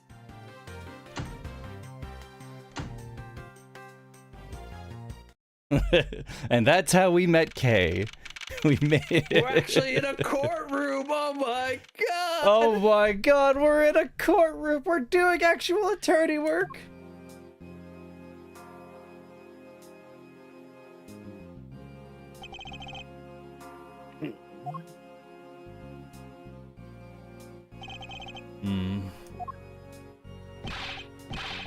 Just what is going on? Why isn't Faraday here yet? How is it possible that the defense is not prepared yet either? Bailiff, there's Mr. Faraday. I'm not sure, sir. I wasn't really paying attention. I wasn't really paying attention. Awesome. Has Mr. Faraday been killed? Oh, maybe. Ah, you must be the one Mr. Von Karma recommended. Oh my god, we've got an actual portrait for the judge now. It's not just fucking from his podium. From his desk. I don't think we've ever seen him in a side profile before. Just from like a low angle. Yeah, no, we don't know what he looked like below the chest. Yeah. Here, this will be your first trial. Look forward to seeing how you perform. Oh, by the way, there was someone celebrating a birthday during the recess. What, was there someone celebrating a birthday during the recess? I could have sworn I heard a popper going off.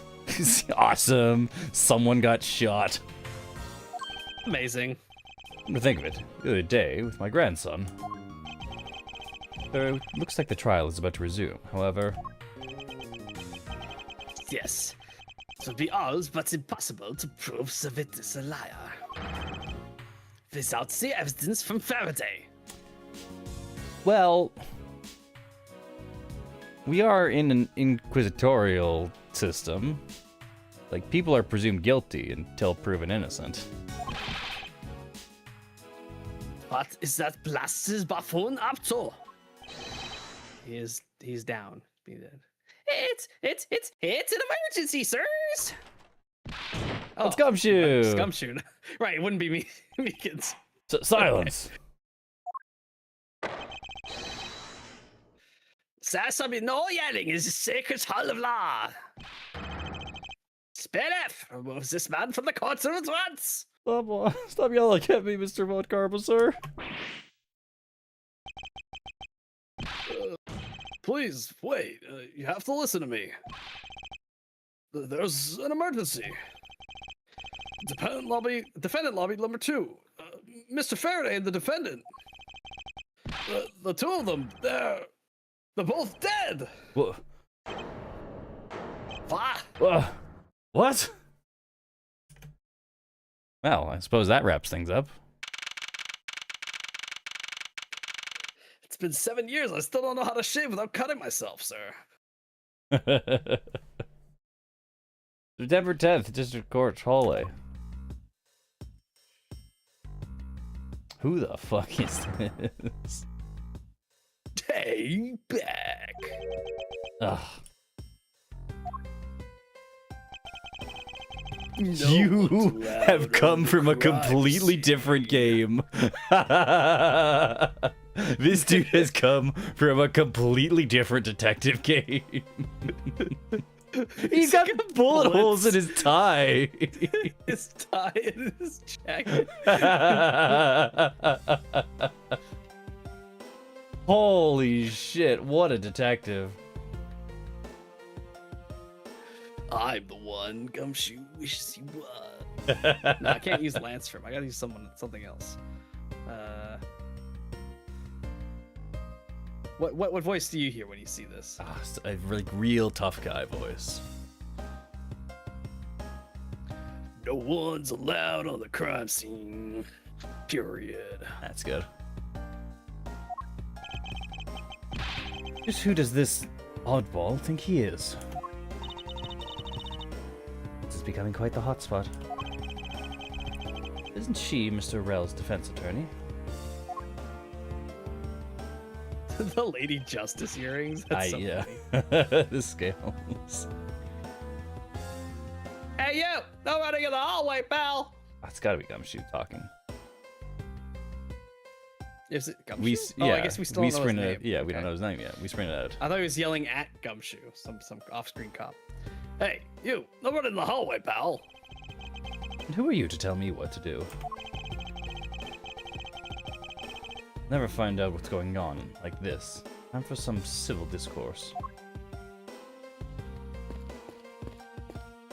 $8 for a ham sandwich? What the fuck? Room prices are a scam. Alright, see you later. Poster. First, I need to get a handle on the situation. Perhaps I should talk to some people. Young Judges for Justice. Poster of the judge. The longer slogan of some sort on it in tiny letters at the bottom. Every strike of my gavel brings the truth closer to me and my hair further away. This is a promotional poster for the court or a hair growth product. Fire extinguisher.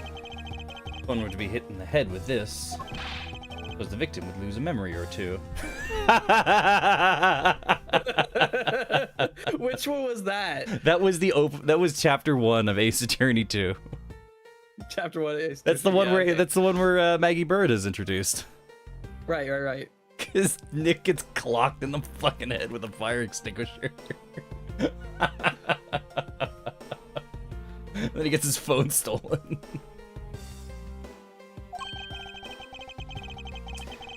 But it's not as though I'd ever be so foolish as to be struck by one of these. Good follow. And lobby number 1 is through here. The incident took place in lobby 2 next door. Allow myself to be sidetracked like this. Better get a move on. Drink vending machine. Ah! That's not the time to be pondering what kind of drink I want. He said that first part out loud. Interesting. Selling special court-themed food products here. Many of them seem sort of troublesome and vicious. Objection, I suppose.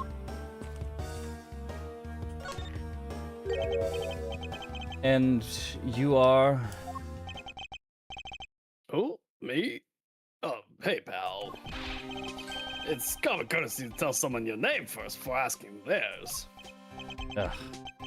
Point taken. My name is Miles Edgeworth. I am a district prosecutor. A prosecutor? Well, I've never seen a prosecutor as young as you, pal.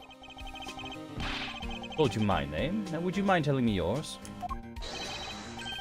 Detective Dick Gumshoe. Just recently, I achieved my dream of becoming a detective. Hey. More than a dream. It's what was born to do. Wait, maybe I should check and make sure I'm not really in some crazy dream first. Detective is entirely too excited to be at a murder scene. So, Detective Gumshoe, do you mind telling me what you know about the incident? I can't wait for us to open the door and there to be just blood everywhere, and Gumshoe just freaks out. You know that I don't have to tell you anything, right? I know that, but it would behoove you to fill me in on what you know. Wow, you're a proud one for such a youngster, aren't you? Well, anyway, Detective Bad is the one in charge. Detective Bad?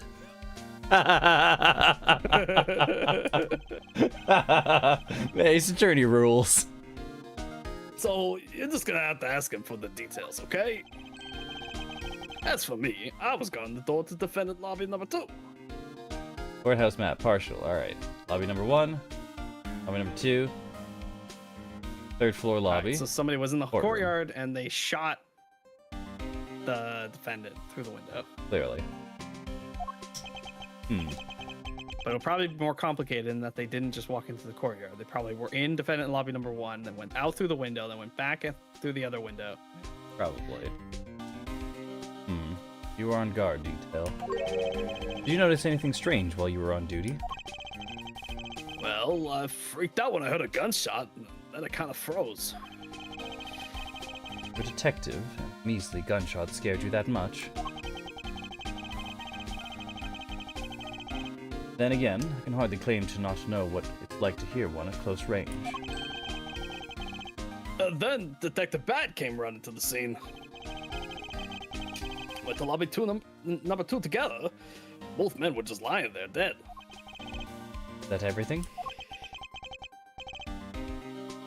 Yeah, that's it. I was in the hallway the whole time, but I didn't hear a single peep of a struggle. Interesting. Other than the gunshot, you didn't hear a single sound of commotion. Thank you, Gumshoe. You must be Detective Bad. Excuse me, but who are you? Detective Tyrell Bad. Homicide. I was informed of the situation and came as quickly as possible. How did you arrive and inspect the body before me? Faraday requested for me to testify in the trial. Plain and simple. Faraday requested that you be here. I'm sorry. I've already contacted HQ about the situation. I've got nothing to say to you, kid. Kid? I'm Mr. Faraday's substitute in today's trial. For I insist that you update me on the situation. And back down here, I have a right to know. Do I need to teach you a thing or two about how to talk to adults, kid? Are you threatening me? Is he going for his gun? It's just a mirror. How dare he trick me like that? Faraday was stabbed to death with some kind of blade, and he had a gun in his hand. Faraday was stabbed to death. The other man, Mr. Mackerel, was shot and killed. Faraday was stabbed to death? There's no sign of a struggle? Or there was no sound of a struggle, according to Gumshoe? He stab himself and shoot the other guy? Like what? Look. The eyes opening wide when he reaches to his gun. So funny. He was found holding a bloody knife in his hand. Is there anyone else who went into the defense lobby number 2? Yeah, that big lug over there. His name's Gumshoe. He was in charge of guarding the place. He's claiming that no one else entered the room. If that's the case, then they must have killed each other, correct? Maybe. Such impudence. This guy really is testing my patience. Witness, why was I not informed that you were going to testify in court? Homicides aren't my only gig. The Yatagarasu case is also one of my assignments. You were called upon to comment on the Yatagarasu's characteristics in order to assess if Mr. Faraday really was the Yatagarasu or not. Well, looks like you just might have a brain after all in that head of yours, son. Son? Not your son, Pops.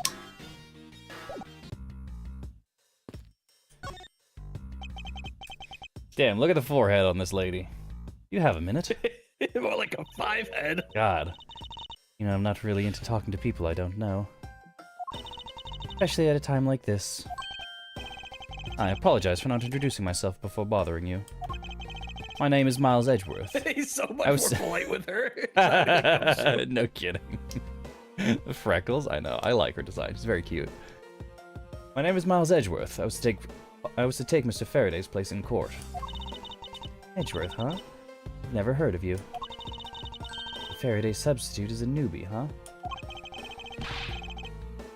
I'll have you know, madam, that I studied under Manfred von Karma.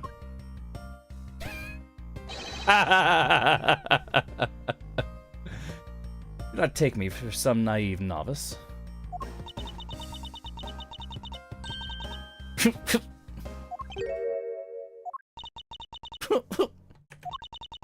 not take me for some naive novice.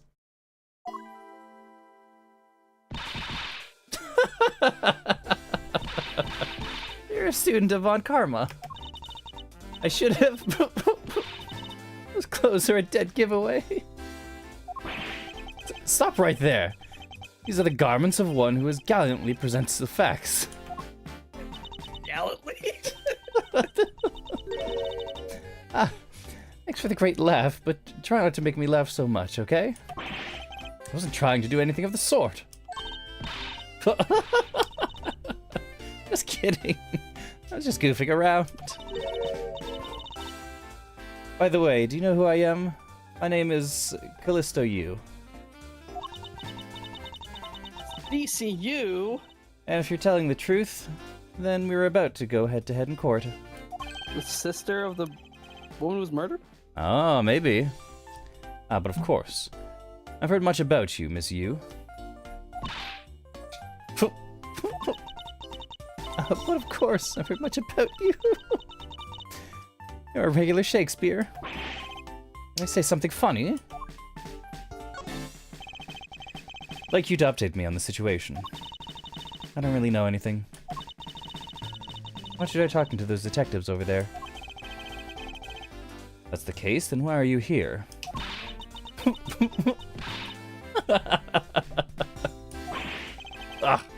What's so funny? It's just the way you speak is so tactless.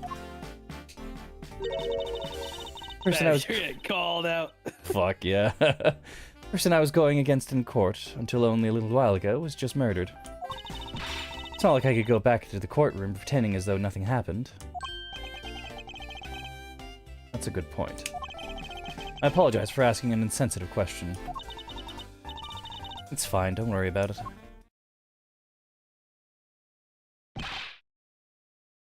Ants? Were those ants there before? Ants? They did notice them. We haven't investigated them yet. I don't know what's up with the ants. Miss Yu. There's someone here who wishes to see you. Who is it? Cadopian Embassy staff member by the name of Manny Cochin. Girls are laughing at you, Miles. It's either a bad thing or a really good thing. Hard to tell. Ethiopian embassy staff member by the name of Manny Cochin. What? Oh. What's going on? Active bad and misused moods just changed all of a sudden. Wait a sec. Manny Cochin. Ethiopian embassy staff member. Manny Cochin found not guilty. I'll be right there.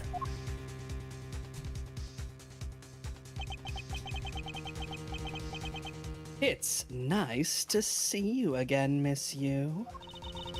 Why are you here? I have no desire to ever see you again. Now. Actually, would you mind stepping outside for a brief chat? Fine. Let's go. Ah. Nice of you to catch up. Bad. Von Karma. It's been a long time.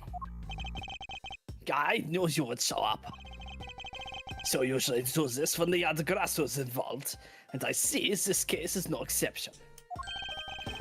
You know Detective Bad, sir. Yes, he is like an old bloodhound that never leaves the scene of a crime. Oh. Game? Wes? Yes? Hello?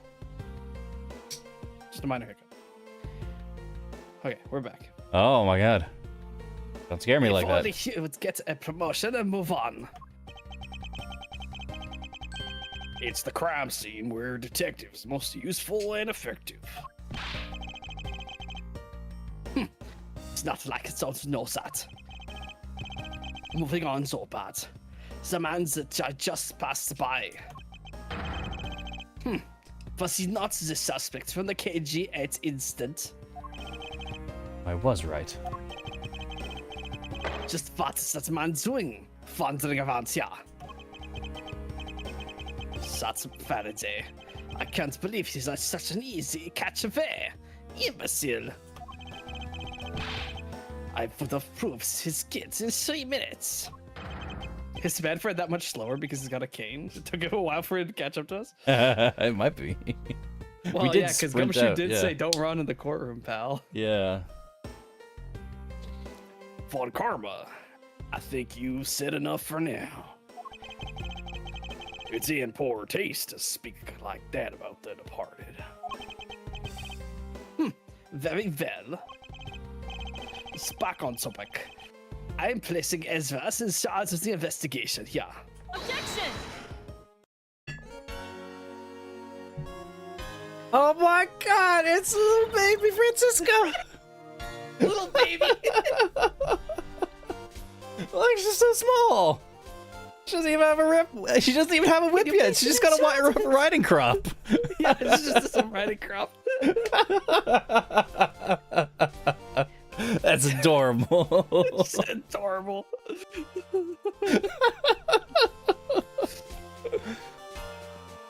Papa, how can you place him in charge? Francisco, what are you doing here? I'm here for summer vacation. What else?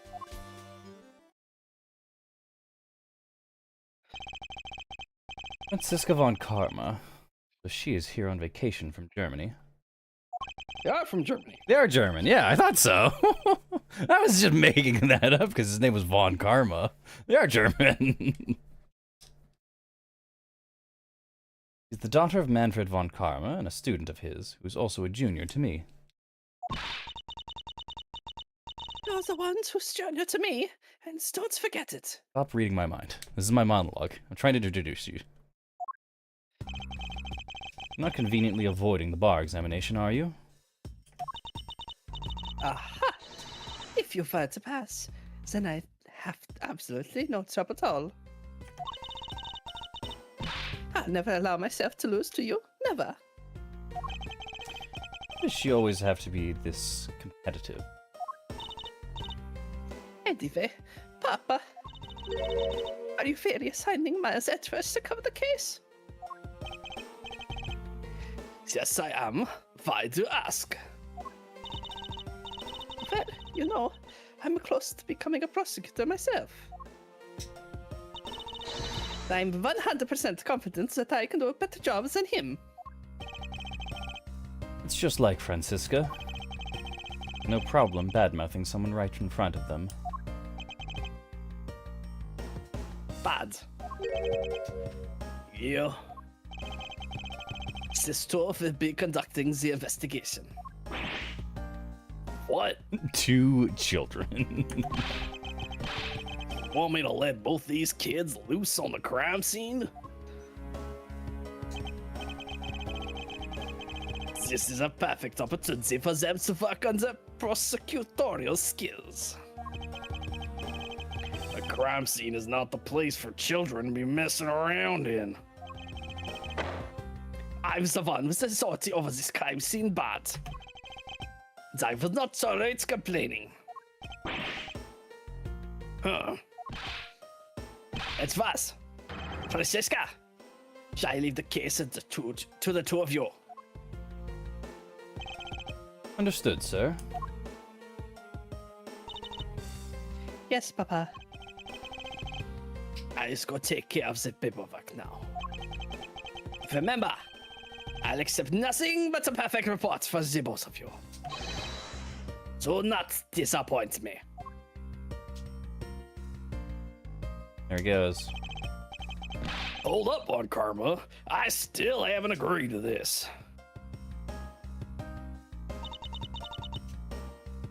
Miles, it's us. In quite some time, Francisca. This will be the perfect chance for us. just let your mind fill in the gaps. To see which of us is truly first with one common name. Would it kill you to at least say hello? Long time no see. Very good. Just because you became a prosecutor first doesn't mean you can act all proud. Wacha! She hasn't changed a bit. My assessment. As I was saying, we shall see which of us is first after one common name. For crying out loud, I've been reduced to a babysitter.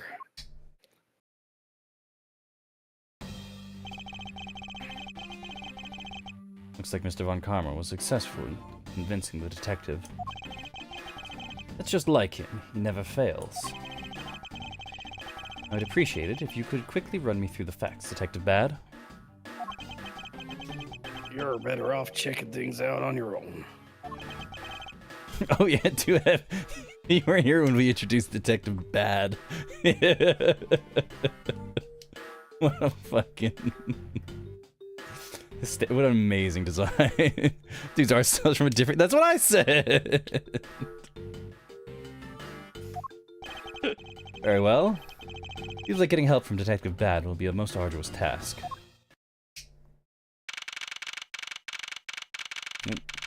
Guess we'll never know what happened with those fucking ants. November 10th, 4:15 p.m. District Court, Defendant Lobby number 2.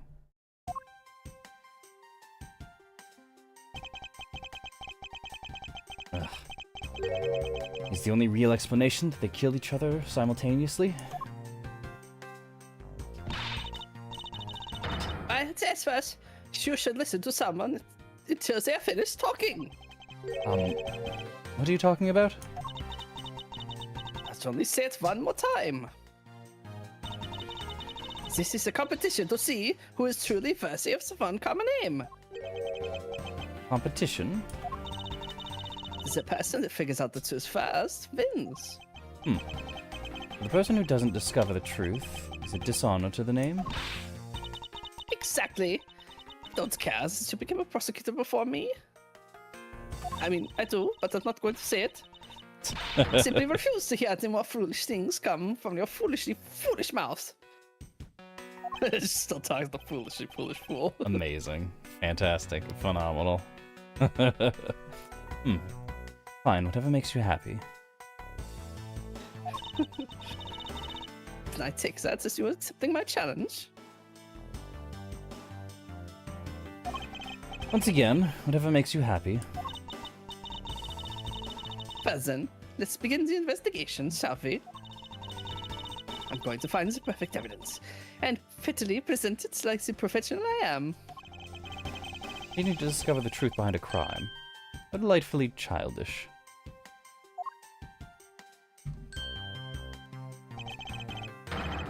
You kids over there. What? Kid?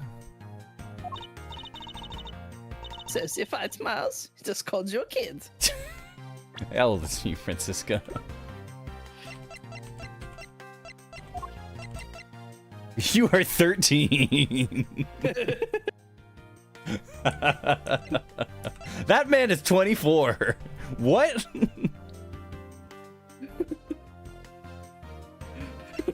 That's like a 40-year-old. How old is Bad? Bad's 53. That makes sense. Okay, that's reasonable. Gumshoe is 26. This portrait, I could believe it. The other portrait of his side view, where he looks just identical to how he usually does. No, he does. He looks like a 30-year-old man.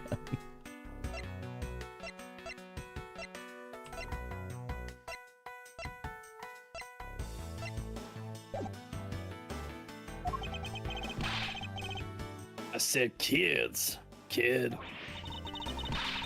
How dare you call me a kid as well? You No, are you're definitely a 13. You are a child. You are a baby. He's cute, but he's kid cute, you know? Yeah. Do what I please, and I won't allow you to cause a ruckus on my crime scene. Hey, big guy, you're gonna watch over these two. Yes, sir. Detective Bad, sir. Now, do what I say from now on, kids, okay? You better not be getting in our face, Scruffy. She'll feel the bites of my whip if you do. And you, prosecutor boy. Let's get your investigation started already, all right? Great. Oh, even that detective is treating me like a child. All right, it's time to start investigating. Gotta move on, prosecutor boy. My name is Miles Edgeworth. If you were to call me Prosecutor Boy one more time, it will be my duty as a prosecutor to look into your monthly salary. What? Yeah, well, what do you do with my salary after you saw how much it was? That's up to you now, isn't it? Really? Oh, sounds good, pal. He's so naive.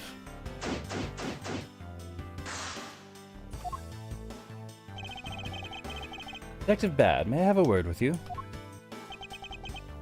What is it? It appears that both a knife and a gun were used as murder weapons. Yeah, it does. That leads us to our first question of the investigation. Where did the men acquire the weapons? The gun was inside of Faraday's bag.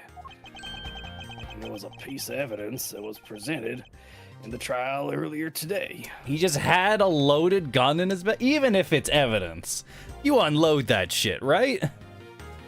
Yeah. And unchamber it. Exactly. Heck, you can even have it transported disassembled. It was used to kill the Cotopian embassy staff member. But I never heard anything about the knife. It was a pen knife. Oh my god. Mr. Rill was being held by the police. No way he could have brought it in. Which means it's possible that Faraday had the knife on him from the start as well. Could it have been a piece of evidence that had yet to be presented? Then why doesn't Detective Bad know about it? Wait, what if... Possible that Mr. Faraday brought the knife in under the guise of prosecutorial evidence.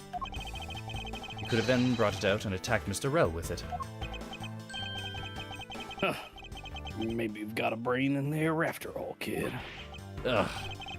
You're gonna treat me like a child forever. It looks like Mr. Faraday attacked Mr. Rell first, who then counterattacked. It's the only logical conclusion you could draw from a scene like this. Not yet. I feel that it's much too early to be drawing conclusions already. We must first find conclusive evidence so as to protect the honor of the Von Karma name. Alright, let's see. Looks like Mr. Faraday fell on top of Mr. Rell. At first glance, it seems like they must have killed each other. However, using logic, the only logical conclusion is, what is that outburst for? My detective instinct just hit me real hard. It was Mr. Rell that fell first, see? Don't need a detective's instinct for that. That's common sense. But if I press the Q button, it highlights nearby interactables. But I suppose we won't know much more than that until after I examine the bodies.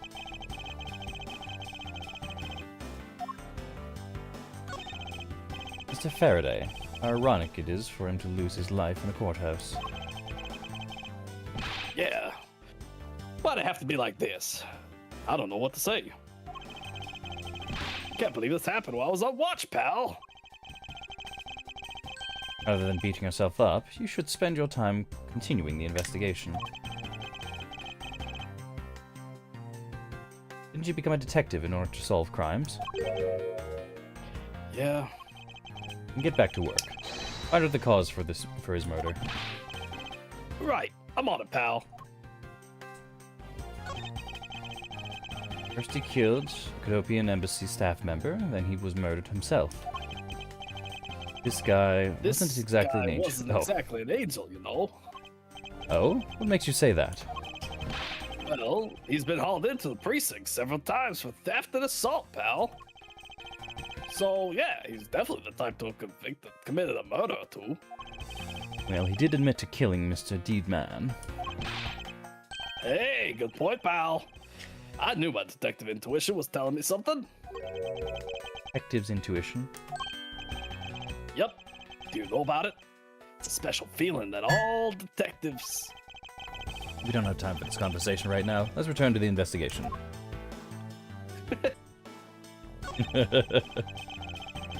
Looks like Mr. Faraday died while holding the gun in his right hand. But Mr. Faraday was left-handed. So he shot Mr. Rell and then fell on top of him while still gripping onto the gun. I guess that does seem kind of strange, huh? I mean, why would Mr. Faraday know how to fire a gun? Not exactly rocket science. Even I know how to pull a trigger. Observe. Hey. Although I doubt I'll ever need to use one. I hope I never have to fire a gun either, pal. It sure does look cool to hold a gun in your hands. Here's the police's screening procedures need a thorough review. Anyway, just jot some notes about the handgun in Mr. Faraday's hand. It was found in his hand, not in his right hand. In his hand. So we will update it at some point. Also, Mr. Faraday is absolutely left-handed. He's got ink stains on his left hand. His hand's all black down there, see? I wonder what it could be. If you look closely, this blotching pattern resembles an ink stain. So is the left hand, right hand thing. Oh my god. An ink stain? Yes. I usually get ink on my hand when I use my feather pen.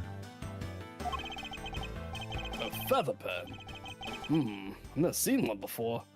You're sure you aren't just making it up, pal? Why are the plastic bags scattered around here? Well, those bags are for keeping evidence safe, pal. I know that much, detective. Sure good at this stuff, aren't you, pal? Normally, I'd be happy when someone compliments me, but when it's this guy... Anyway, could these plastic bags be evidence of a fight between the two men?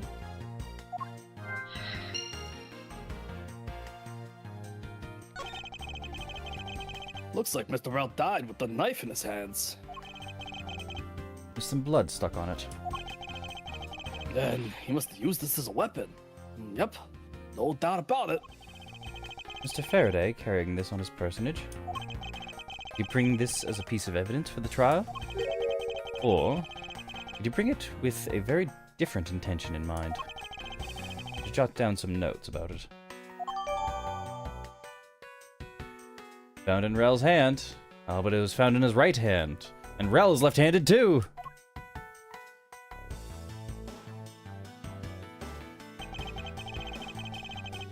Mr. Rel's cause of death was from being shot, correct?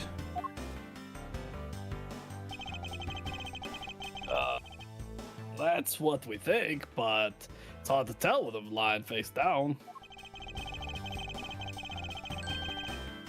Death is bad enough, but it's truly lamentable that someone would try to hide the truth. Are you sure they were trying to hide something? Can't confirm Mr. Rel's cause of death with his body positioned like that. Detective Bad, I'd like to examine the bodies in further detail if possible. What's this? You're not able to form a series with some surface are? I believe an examination of the bodies is vital to finding the perfect evidence, don't you?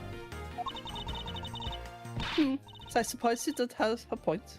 Well, hurry up and get on with it. Labby. Yes, sir. Taking enough photos of the scene, sir. And there you have it.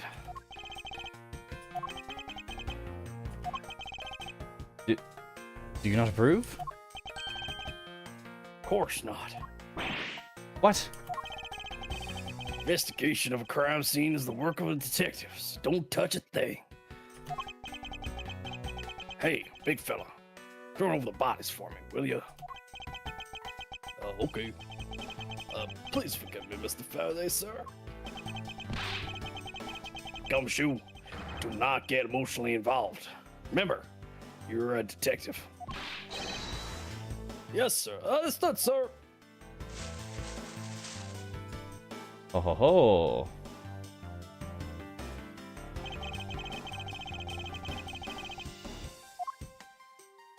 New information. Gleaned. Got in the chest. Takes some guts to fire a gun in the courthouse. I mean, I've been a detective for a whole week, and I still haven't fired a single round yet. You should Wonder when they'll probably take the have gun away from me. You should probably have gotten some training with that before becoming an official detective, right? No, they expect you to learn on the job. There aren't any burn marks on his clothes. That must mean... Wait, burn marks? A round grows very hot as it is discharged from a firearm. Therefore, burn marks are usually left when a shot is fired from point-blank range. Ergo, Mr. Rel must have been shot from at least a yard or two away.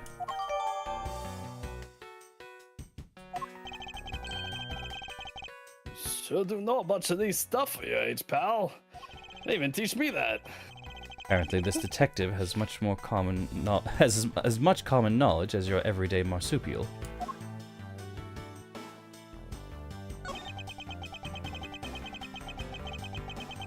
Like Mr. Faraday was stabbed with this knife that Mr. Rel is holding. Ouch! What's wrong, detective? My stomach's starting to hurt just thinking about being stabbed. Let's keep your mind on the case, alright? Something in his breast pocket. It's a fountain pen. Has an especially nice nib. Hey, Noah. Nice nib. Nice nib.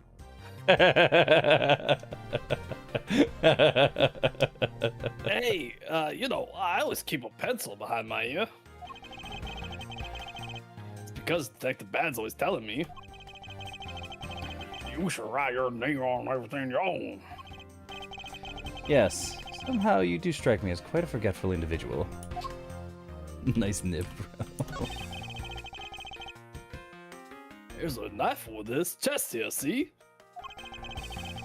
What if the wound matches the knife Mr. Rel is holding? Flabby. Yes, sir. Verifying now, sir. Make it quick. The look of things, one could deduce that the knife Mr. Rell is holding is what killed Mr. Faraday. Let us now try to understand how the two men died. First, Mr. Faraday took the gun and the knife out from today's trial evidence. Then he aimed the gun at Mr. Rell and fired. However, Mr. Rell managed to grab the knife and counter Mr. Faraday while being shot. And the two men fell together where they stood. That is my theory in any case. What a crazy way to go. Still, something about that explanation just doesn't seem right. I believe I now have a firmer grasp on what happened here.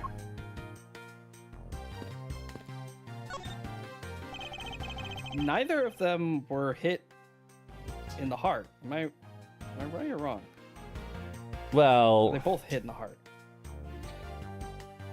you It's hard to tell from the model. you are correct, and that's what it looks like. But also, this is an import game from Japan, so they had to flip everything while they were importing it.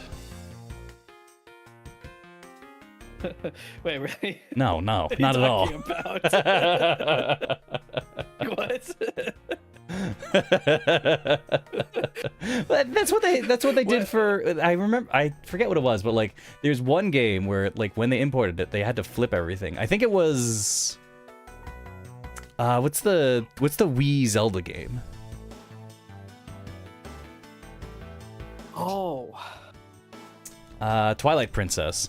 I forget why, but between the original Japanese and the like port to the West, they mirrored the whole game for whatever reason.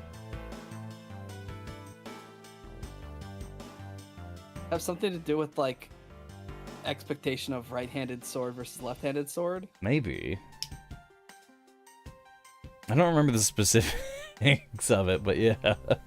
This is something crazy like that. There's some plastic bags stacked up on the table. There's a tea set too, but there doesn't seem to be any sign of a disturbance. I wonder how much caffeine is in that tea. At least a monster's worth, detective. This stream won't get that though. No one's gonna get that joke. And Wes discovered he drinks a lot of caffeine. I don't actually, though. I just got scared into thinking that I do. Well, maybe they were having they were super quiet in this scuffle. After all, I didn't hear anything from out in the hallway, you know. Maybe the plastic bags scattered on the floor are throwing us off.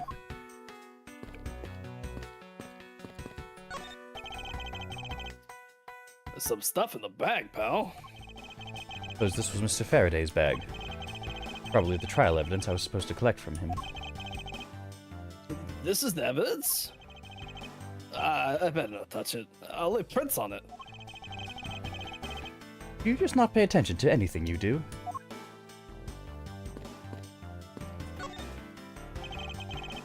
The window is open and... oh, there's a fresh flowery scent in the air. Ah, there's flowers in the garden down there. So gross and ghastly. You think maybe you could try offering something useful for a change? At least there's no way someone escaped through this window, pal. Wouldn't wake up and smell the flowers. They wouldn't wake up and smell the flowers after a fall from the 3rd floor. Are you willfully ignoring the fact that there are also iron bars on the window? Okay, and it's on the 3rd floor.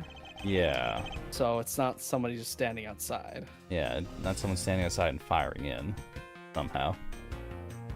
Unless they climbed out through lobby number 1 because it doesn't have barred windows, saddled across the rooftop, and then shot in through the...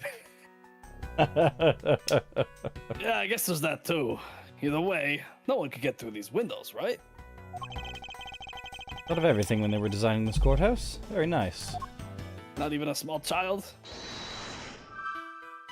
Hopefully not a small child. Hopefully not a small child. Fountain pen and an ink stain.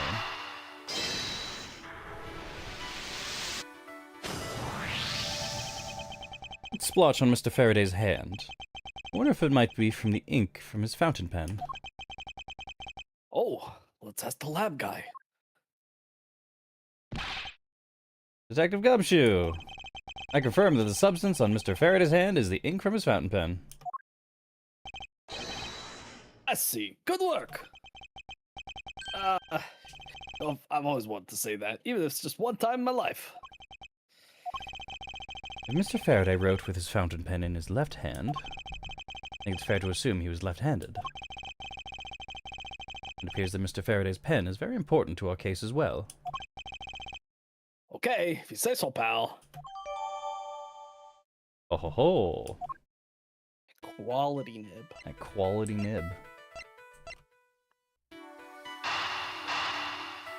Connect.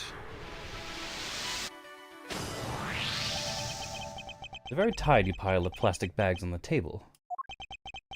And yet a portion of them wound up scattered on the floor as well. Not likely that the ones on the floor were knocked over during a struggle. In which case, there may not be another explanation as to... Might there not be another explanation as to how they got there? Another reason. I believe it's possible that the blood on the outside of the bag is related somehow. Please get that blood away from me, pal! Detective Gumshoe, whose blood is on this bag? Hold on. Let me ask the lab guy. Alright, please hurry. Wait till you get a load of this, pal. It's Mr. Faraday's. Oh, and the technician said they didn't find anything else on or in the bag either. It appears that this bag is a very important piece of evidence. Okay, if you say so, pal. I'll leave it in your hands, pal. I threw an extra pal in there, my bad. Oh, it's fine.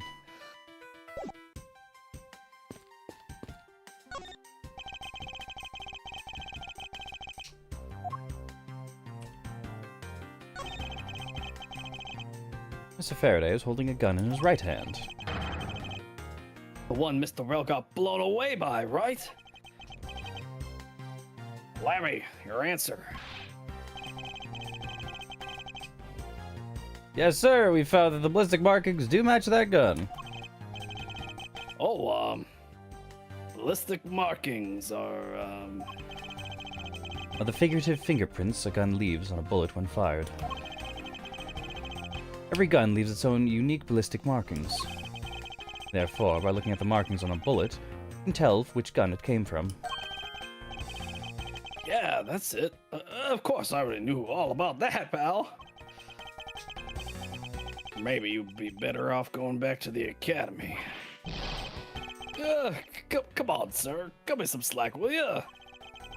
The bullet that was fired from this gun is what felled Mr. Rell.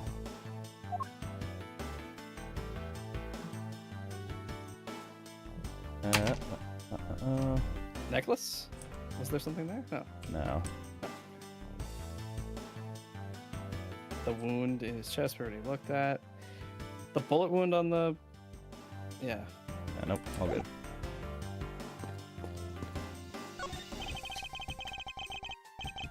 This decorative plant foliage is quite nice. It's actually soothing to be around it. Perhaps I should purchase one for my room. Yep, that's it.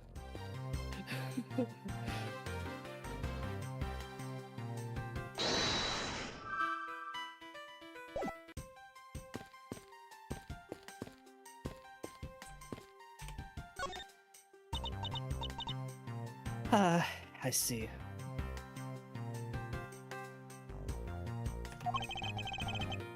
Did you figure something out? This is a competition, Miles. And such, so I'd appreciate it if you didn't talk to me. As you wish.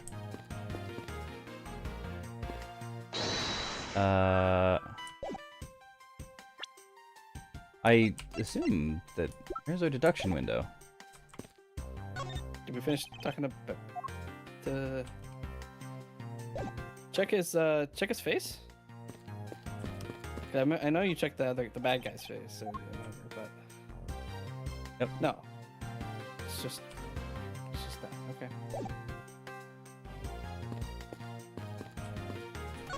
TV?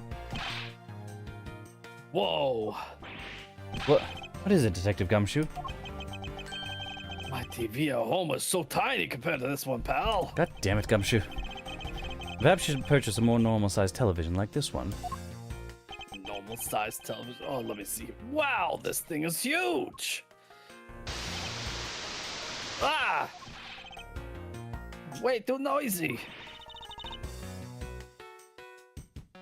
You're the noisy one, Scruffy. Don't touch it. Get your fingerprints all over it. But I didn't touch it. Preservation of the crime scene is the foundation of detective work. The foundation, huh? Sounds like something a rookie here needs to shore up on. I guess there's not much left to investigate, huh? They really did kill each other. No, you can't conclude that quite yet.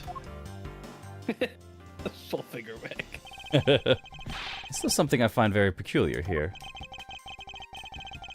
The theory that they simply killed one another is too simplistic in this case. In fact, there's actually a contradiction that shows there's another possibility. No way, pal. Really? Suppose I'll just have to show you the contradiction in this crime scene.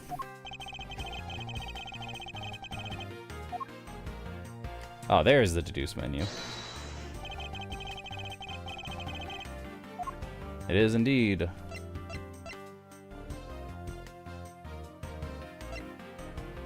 It's definitely that Definitely the pen, one. right? Yeah. Now we come face to face with the contradiction I spoke of, and it is this. Mr. Faraday used his left hand to write with his fountain pen. Ergo, he is left-handed. Yet the handgun is in his right hand. Don't you find it odd that the left-handed Mr. Faraday will hold the gun in his right hand?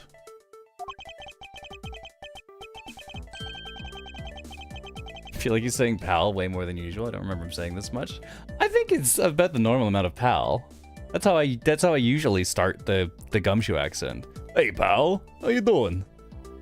Oh, Mr. Edgeworth, sir. It does make it easier to go right into it. It's one of the like vocal tics that I've like the little tricks that I've learned for like a reoccurring voice like that is to find like a line or like a little expression that a character will commonly say, and I can just launch into their voice like that. I like how he says lady and gentleman.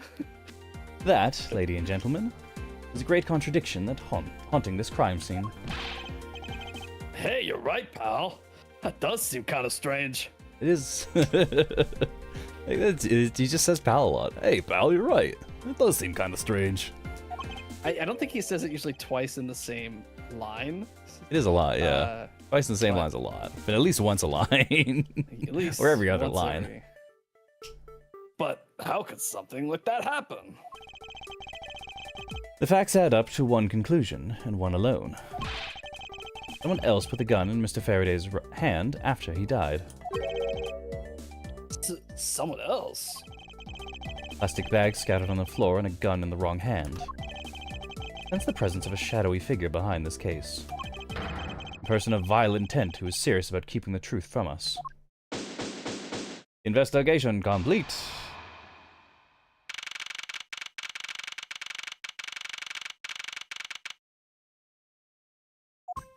It didn't put a timestamp on that. Weird. Oh.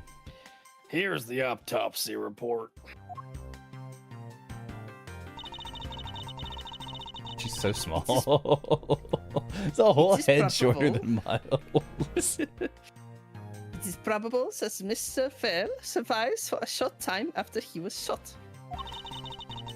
However, Mr. Faraday died instantaneously from the stabbing. Interesting.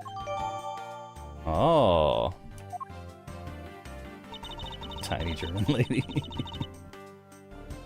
Looks like we now know everything we need to know about this case. You sure we know everything? Of course. The incident began with Mr. Faraday attempting to get his revenge. How much did she grow? Was she still... She wasn't that much shorter than Miles, was she? Last chapter? Or chapter No, before? I think she is a couple inches shorter, but she does grow a fair bit.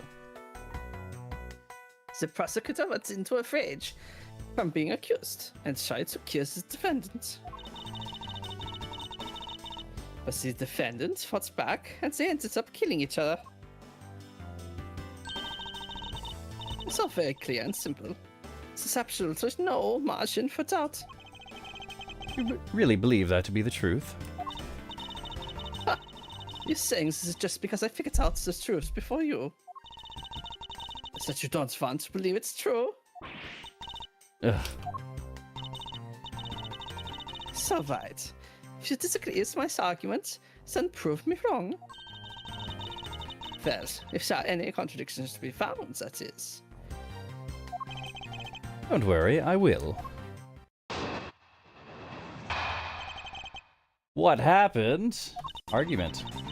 Oh, it's not testimony, it's Mr. argument. Faraday's death was instantaneous, while Mr. Fair survived for a short time. From this, it's obvious that Mr. Faraday died after he shot Mr. Vell. Mr. Vell, while on the brink of death, stole Mr. Faraday's knife and stabbed him. Those are the facts of the case. Mr. Faraday's death was instantaneous, therefore he must have attacked first. Proving that logic is to be false is probably the fastest way to show her that she's wrong. In that case, I should first look for any holes in her theory.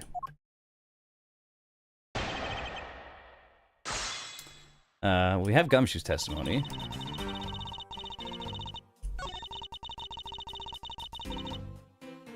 Faraday died after he shot Rel. Rel's on the brink of death. He stole Faraday's knife and stabbed him. Hold it! Do you believe that the dying Mr. Rel stole the knife from Mr. Faraday? Mr. Vell became desperate as he did not want to die. Human beings can do amazing things when they are put to the test. So, the two men struggled. And in the end, Mr. Vell was able to grab the knife and stab Mr. Faraday. The messy condition of this room is a testament to their struggle. Yes, my logic is perfectly sound. Can you really say that it's perfect?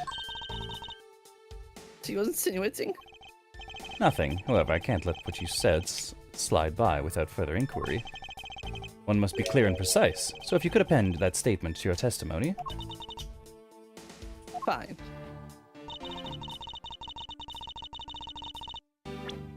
Present Gumshoe's testimony. Objection! Miles, don't yell at a child. If the two men were fighting, their struggle would have surely caused quite a bit of noise. However, Detective Gumshoe testified that he heard absolutely nothing. Ha!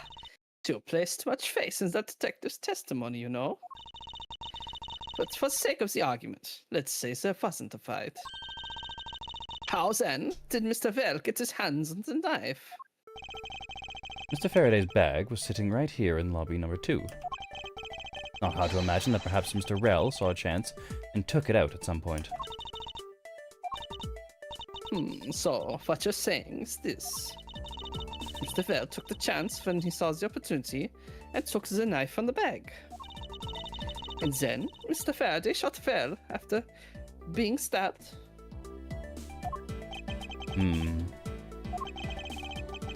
Isn't there something strange about Francisca's statement just now? Yeah. Wait, something doesn't add up. Oh, really? Simply not possible for Mr. Faraday to have shot Mr. Rel after being stabbed. We just heard that Mr. Faraday died instantly. Take that! According to the coroner's report, Mr. Faraday died instantaneously, meaning that he died immediately upon being stabbed by the knife. Ergo, he could not possibly have fired the gun after that. Oh, you got me. But of course. Well then, if the report is correct, then there's only one correct explanation. If we suppose that Mr. Vell attacked first, then Mr. Faraday, who died instantaneously, would have been unable to kill Mr. Vell.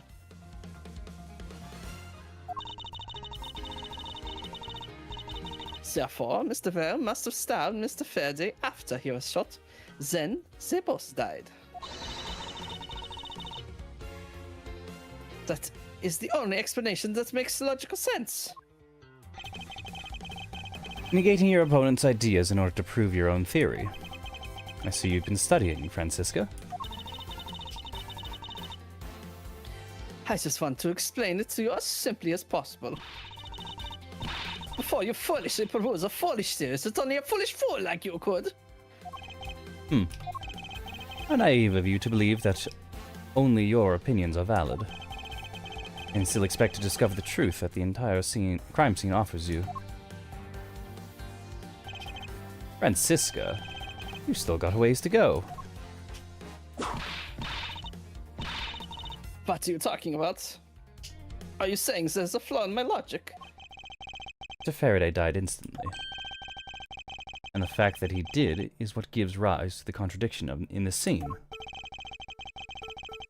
Contradiction here in this crime scene is the order the bodies fell. Because Faraday died instantly, yet he's still on top of the body pile. Right. Let me get this straight. What you are arguing is this. Mr. Faraday took the gun from his evidence bag and shot Mr. Rell. Then the wounded Mr. Rell found an opportunity to take the knife and strike back. Upon being stabbed, Mr. Faraday died on the spot and Mr. Rell died thereafter. If that's the case, then how do you explain this? Take a good look at the order in which their bodies are piled. No. Mr. Faraday's body is lying on top of Mr. Rell's. Therefore, Mr. Rell must have died before Mr. Faraday. Impossible. Yes, I agree that it seems strange no matter what angle you approach it from. Which means that the real mystery behind this crime scene... Objection. No, not so fast, Miss Miles Ezra. What now? I simply think that you're a bit more outside the box. And that it's even clearer now that the incident started with Mr. Faraday's murderous intent. Isha bounces back quickly. An explanation won't be enough this time. I'm going to take some very decisive evidence to prove her wrong.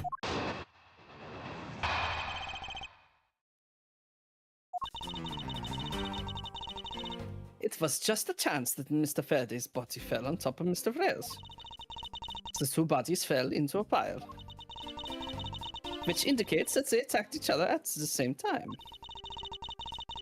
It really doesn't matter in the slightest that they fell in the opposite order.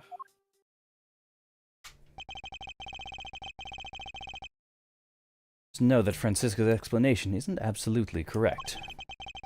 All I have to do is find a hole in her logic. The only way for them to fall on top of each other would be them both be in such close range when they both kill each other, but Yeah. that's not the case. No, it can't be the case because there's no burn marks on Mr. Rell's body. Once I do, I can prove that, and I can then present her with the evidence that proves the contradiction.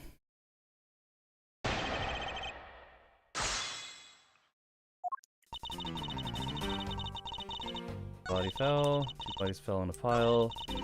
Indicates they attacked each other at the same time. Hold it! What do you mean by they attacked each other at the same time? I assume Mr. Faraday had the two different weapons in his hands. He made to attack Mr. Vrel by holding both the knife and the revolver And then... Nope, that wasn't a revolver. Nope. Francisca, do you know what a gun looks like? I can't tell if that's a translation error. And then Mr. Verde fires the gun. Mr. Verde grabs the knife as he was falling and stabs Mr. Verde. That is how Mr. Rel wound up on the bottom with Mr. Verde on top. At close range, that is more than possible. Yes, it's possible, but... Well, if you have any other ideas, then show me what you've got. Oh, I will. And to that extent, I'd like for you to append what you just said to your testimony. I don't see any point to that, but as you please. They attacked each other at the same time from close range. There's the specificity that we need. Crime scene notes. Objection! We've presented this like 3 times in a row. Why is this not broken up into different pieces? So, you believe they killed each other at close range. Sorry, but that's impossible. Just as is written in the crime scene notes, the firing of the handgun did not leave a gunpowder burn on Mr. Rel's clothes. Therefore, Mr. Rel and the gun must have been separated by a distance of at least 2 or 3 yards. Yes, this is by far the biggest contradiction. The 2 bodies are piled up on each other, yet the gun was fired from a distance. And with there being no chance that Mr. Rel moved that far after being shot, that leaves only one possible explanation. That's a completely foolish line of foolish thoughts from a surly foolish fool. Ah, yes, I too believe that it's truly an unbelievable chain of events that occurred. Gumshoe, how could you move these bodies after death? Wacha! If I'm not right, then who was it that made the first move with the intent to kill, huh? Who? The person that attacked first with murderous intent, that would be... neither. Right? That's gotta be neither, right? Here in this room, contradictions appear no matter which man we claim attacked first. Thus there can only be one explanation. There was a third person here. It was that third person who killed both Mr. Faraday and Mr. Rel. Oh, is this a Danganronpa situation? I think it was Danganronpa. Where the killer hides and then later escapes once the person who found the bodies goes to get help? Oh, maybe, yeah. Because Mr. Gumshoe was the only one that was there. Then he heard the thing, he went in, he saw the 2 bodies, and then he went to go get help, so the room was unguarded. Yeah. Could be. And set their bodies up to make it look like a double murder. That third person is the real culprit. My Jesus, it's just one thing you're missing. Evidence, correct? Exactly. Everything you said up to now is nothing but a story, played out in your head. However, this is where the field test begins. Can you prove that there was a third person involved in this crime? Absolutely not. Of course. If a third person was truly here, that fact would resolve the glaring contradiction. The proof that this has all been a setup made to look like they killed each other. I'll present it and lay bare the final piece of the puzzle that's not yet in place. What's a piece of evidence that proves there's a third person involved? I guess the bag? The only thing we haven't presented.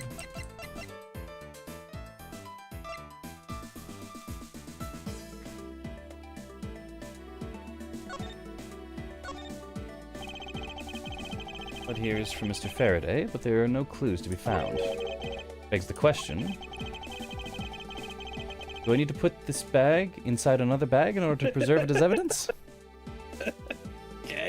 Thank you, Miles. Take that! The gun in Mr. Faraday's hand, and the plastic bag with his blood on it. These two items point to the presence of a third person. How so? Recall Detective Gumshoe's testimony. I was in the hallway the whole time. I didn't hear a single peep of a struggle. If there wasn't a struggle in this room, then there shouldn't be any plastic bags on the ground. Meaning that someone else must have deliberately scattered them around. Huh. Do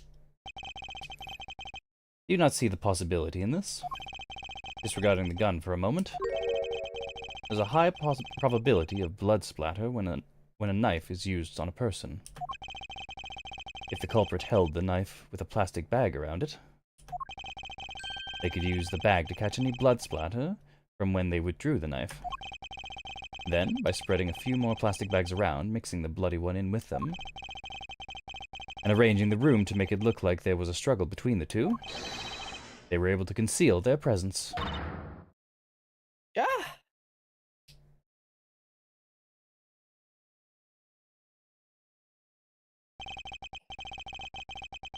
Looks like we still got a long way to go in this investigation. Yes. Objection! Oops, the fuck? Ah. Oh, it's you. What the heck's up with you, pal? Mr. Bad, I advise you place Detective Gumshoe under arrest. What? See, I knew it. Gumshoe did it. What's the meaning of this? Huh. Looks like you're not man enough to discipline your own subordinates. No, you dare.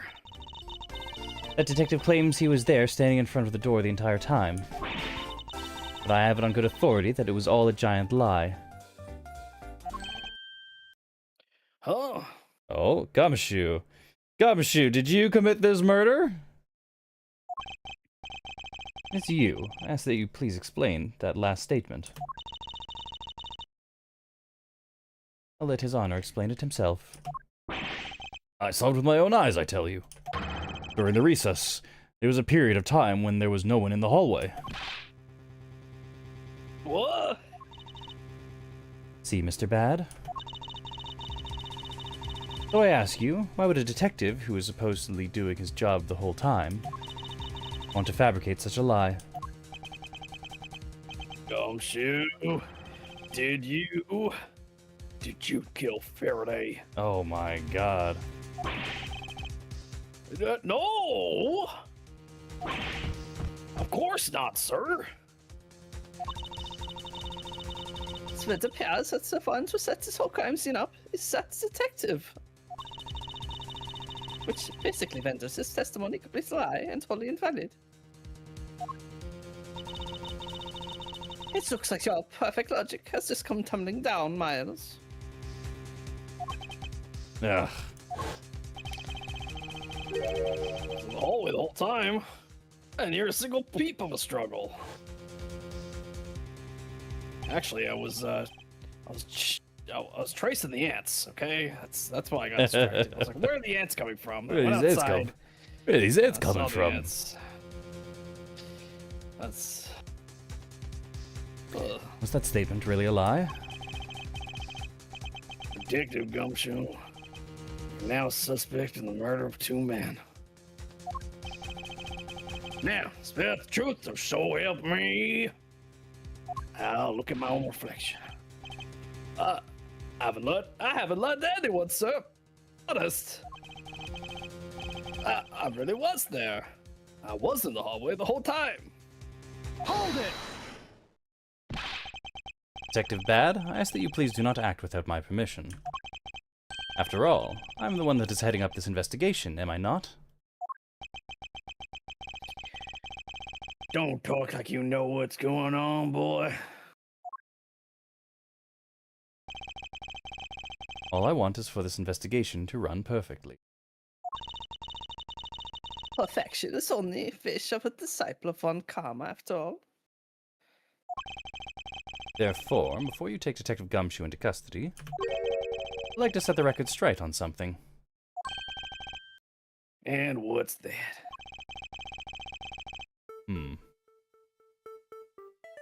Should I ask Detective Gumshoe about?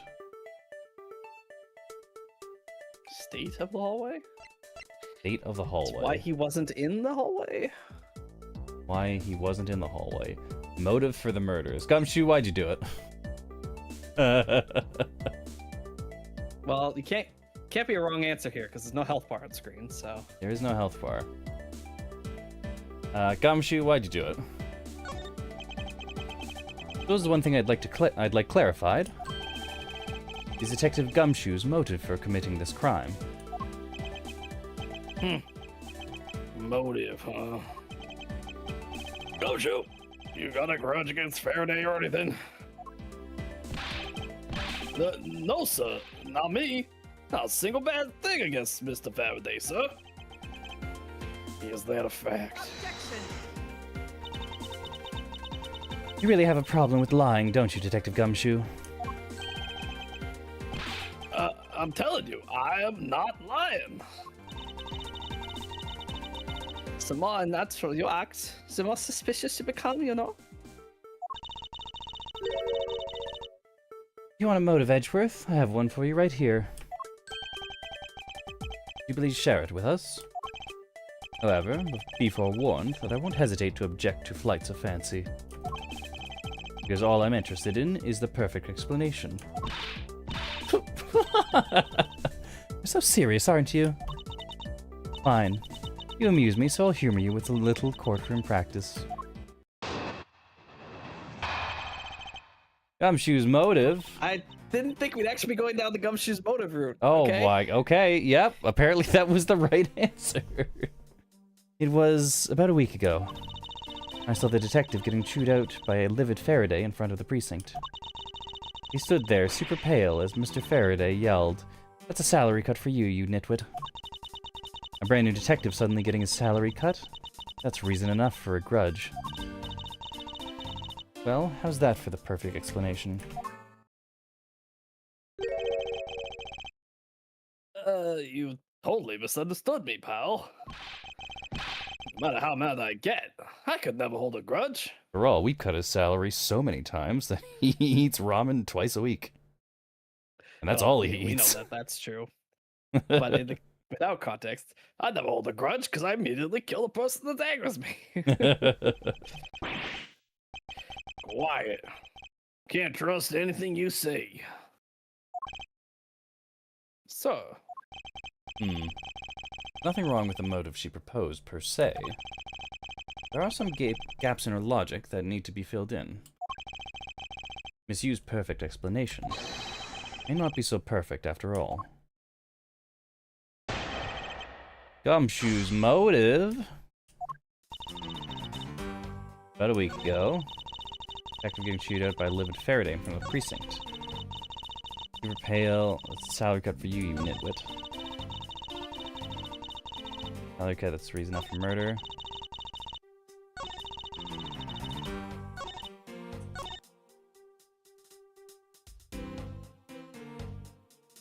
Hold it!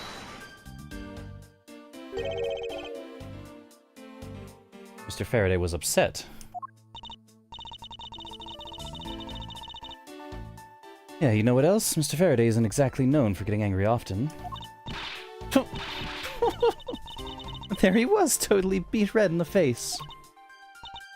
Ahem. And the offending detective just stood there, pale as a ghost, like he was about to die. Just like the face he's making now, right?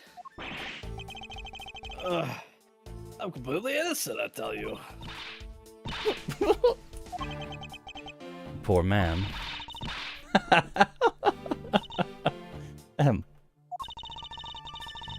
Quite the scene with the detective.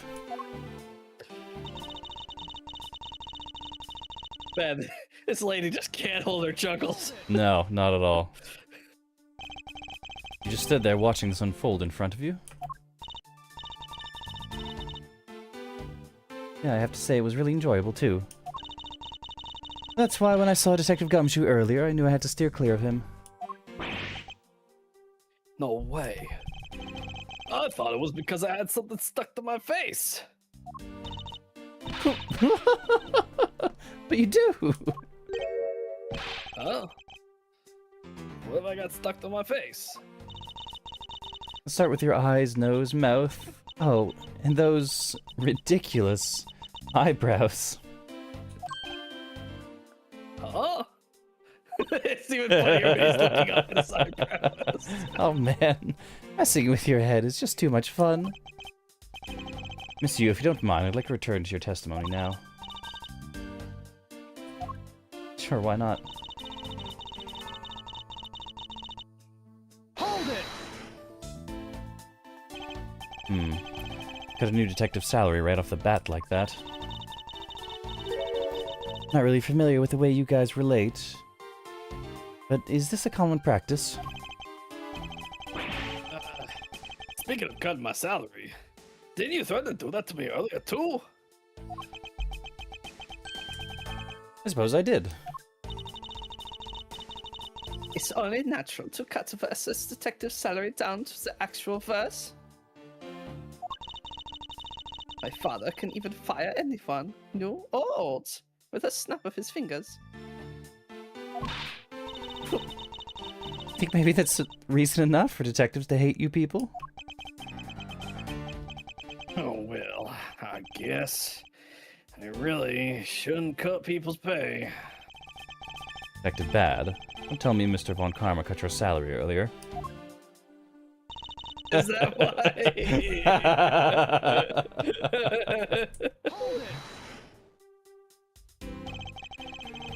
You call your explanation perfect? Is it not to your liking? Unfortunately for you, it's just not up to my standards. Oh, is there something you want me to clarify in that case? Did I do? Raise an objection? I mean, I guess. There's nothing really we can call on, right? We don't have any evidence to point otherwise, so we just have to keep making her talk.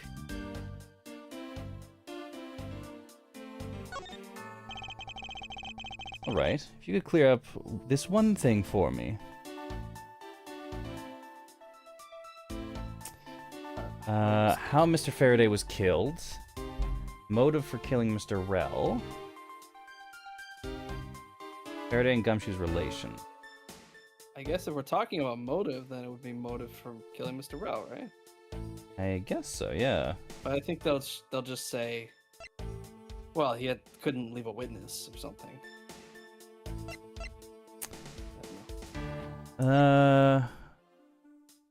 How Mr. Faraday was killed. It's the only one that's not like we don't know the answer for. Like, why would he kill Mr. Rell, other than silencing a witness? I understand Detective Gumshoe's potential motive for killing Mr. Faraday. However, what about his motive for killing Mr. Rell? Motive for killing Rell? Like I would know. There's no clear motive for both of the murders. And I doubt this incident would have occurred. Wouldn't you agree? Is there anything else? Is there anyone else who might have had a grudge against either of the two men? Or should we look into that ourselves? Oh, in that case, I have absolutely no idea. What? That's impossible. You must know something. Wait! Can you please not glare at me like that? Makes me laugh. Ugh. I didn't even do anything and you're already laughing anyway. That's so funny. I like you. I like you. I really like her. Well, anyway, the way I see it, as long as he had a motive to kill one of the two, this crime scene would have played out the way it did anyway. Oh? Would you care to explain your logic? And this time, please try to provide a truly perfect explanation. perfect this, perfect that. Not being so uptight. Or is that a requisite trait for being a Von Karma? I said to us, that's a man who shuts this rude woman up. Wish you'd both be quiet for just 1 second. Wow, that was rude, Edgeworth. Oh well, I guess I just have to explain it to you kids. How old is she?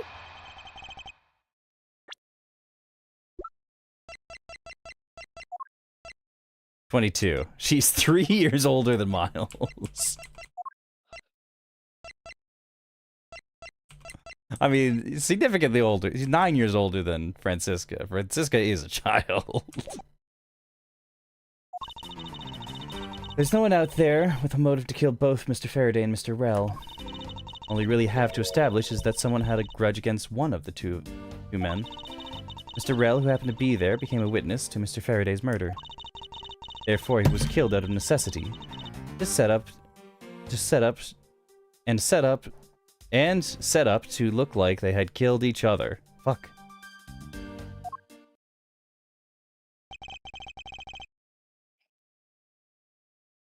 If that's really true. Is there no one out there with a grudge against both men? Take a hard look at the evidence for this morning's case.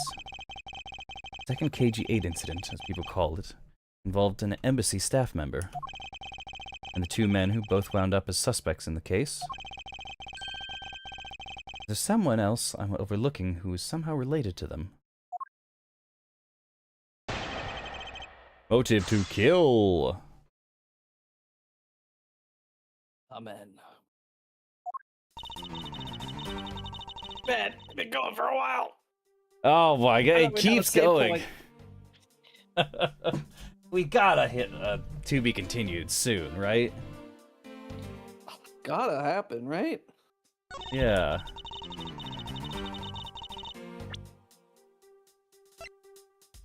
What?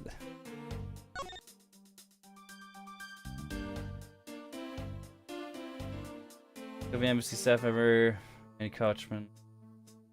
Cochin found not guilty.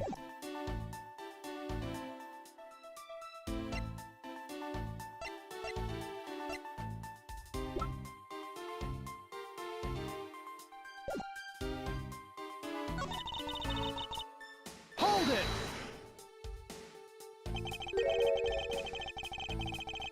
There's no one else who might have had a grudge against both Mr. Faraday and Mr. Rell? I suppose no one is a bit of a stretch. I'm pretty sure no one like that was here in the courthouse today. She's lying through her teeth. We just saw someone like that here earlier. Besides, you don't need to prove that the killer had a grudge against both men.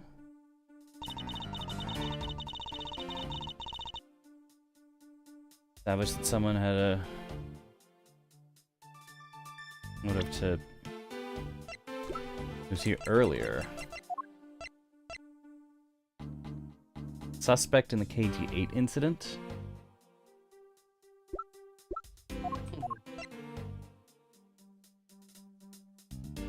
Brent Faraday is a prosecutor in the KG-8 incident. Macrell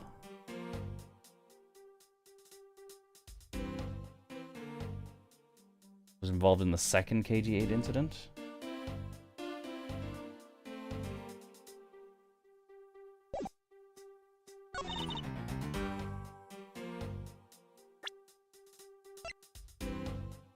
And the overview. Ms. Yu, I believe there is someone you overlooked in making your statement.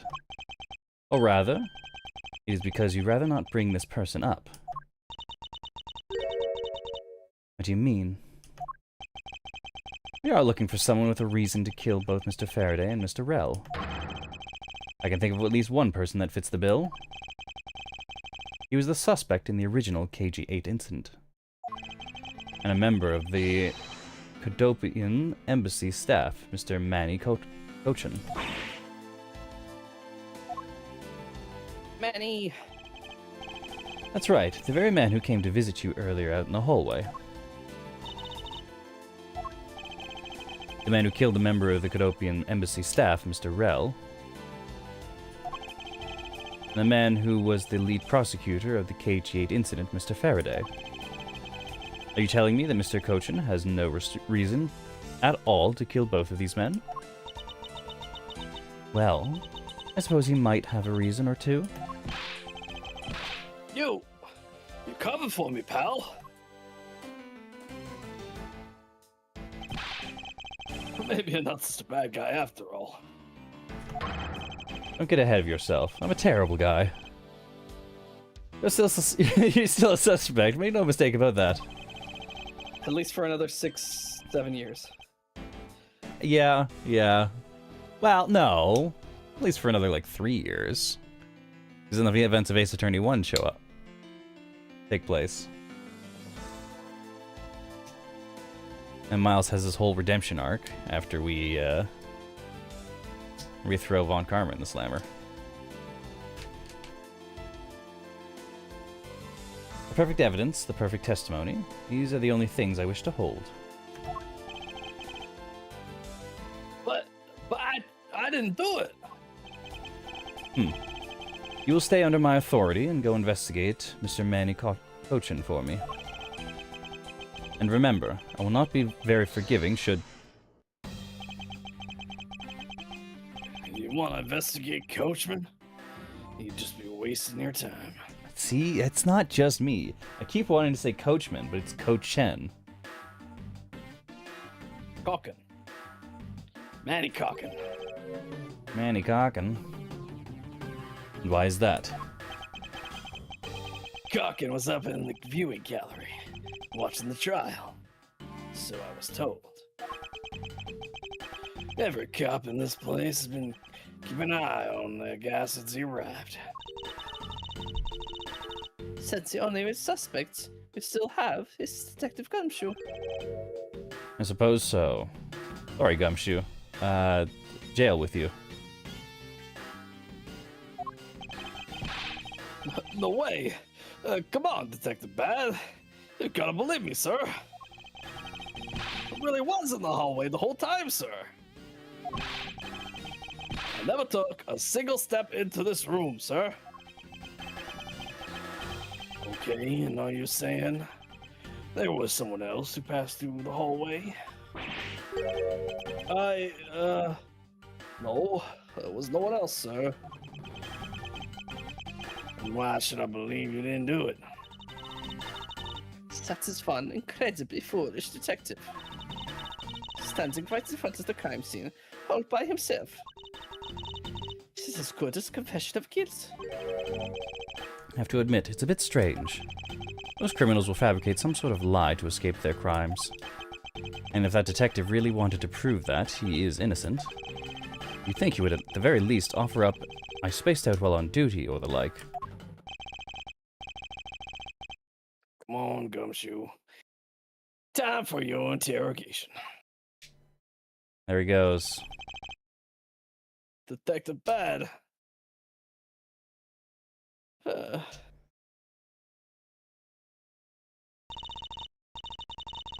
said first, so I will go on ahead and report this to Papa. And that, as they say, is that. Right, everyone? Oh. I suppose we both should be getting back to our real jobs now, huh? Before we do, Miss Yoon, there's something I'd like to speak with you about. What is it?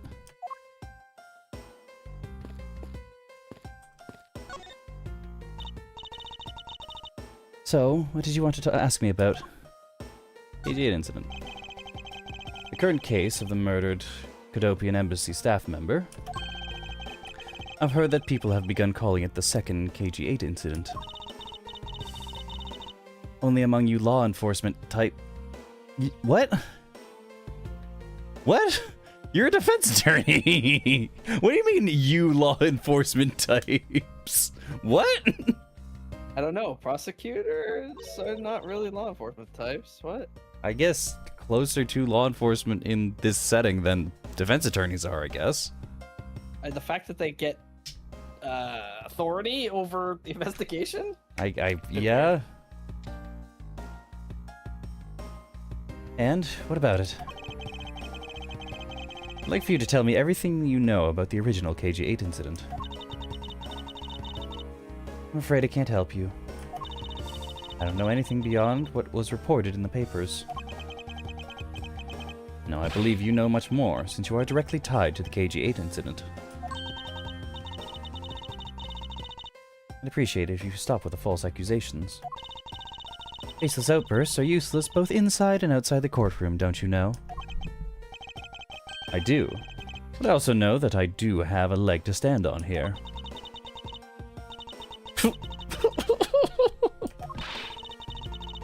You can stop making that ultra-serious face in front of me?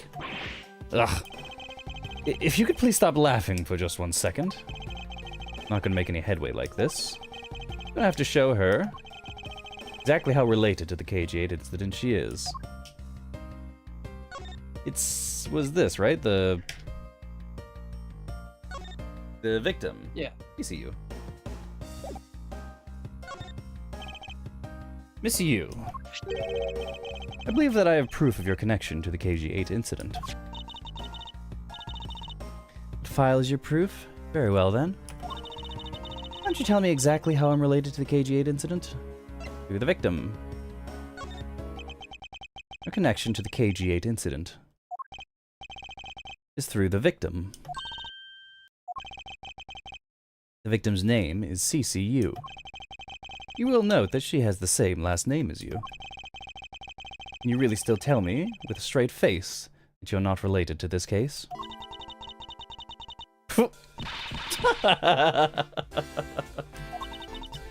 Sorry, but we're not related. What? Just kidding. You asked that question with such a serious look on your face. I couldn't help but... I got by her. I thought she was gonna say that it's a common last name, idiot. Or something like that. Use the last common... No. Ugh. Miss Yu, I ask that you please tell me the truth. Alright, I'll tell you everything I know. Oh, just keep going. As you guessed, the one who reported the smuggling activities of the Amano group was my sister, CCU. As I thought. And she was killed right before she was to testify at the impending trial. By Manny Kochin. But because he was tried once and was acquitted, he gets to live out the rest of his cushy life completely carefree. All because of a lack of evidence. Now I heard that the evidence to convict him did exist. What? I heard it from Mr. Faraday himself after Mr. Kochin's trial was over. Apparently a man in black had made off with the most important piece of evidence. And the evidence had been tampered with. Isn't it just like a criminal to do something like that? Smuggling ring being run out of the Amano group by one of its secretaries. They bailed Mr. Kochin out. Turns out, they were in league with each other all along. How big was that smuggling ring? Was it a large operation? I don't really know. Which is why I wanted to become the lead... why I wanted to become the lead defense. On this case that people are calling the second KG-8 incident. But I haven't learned anything new at all. I was probably expecting too much, you know?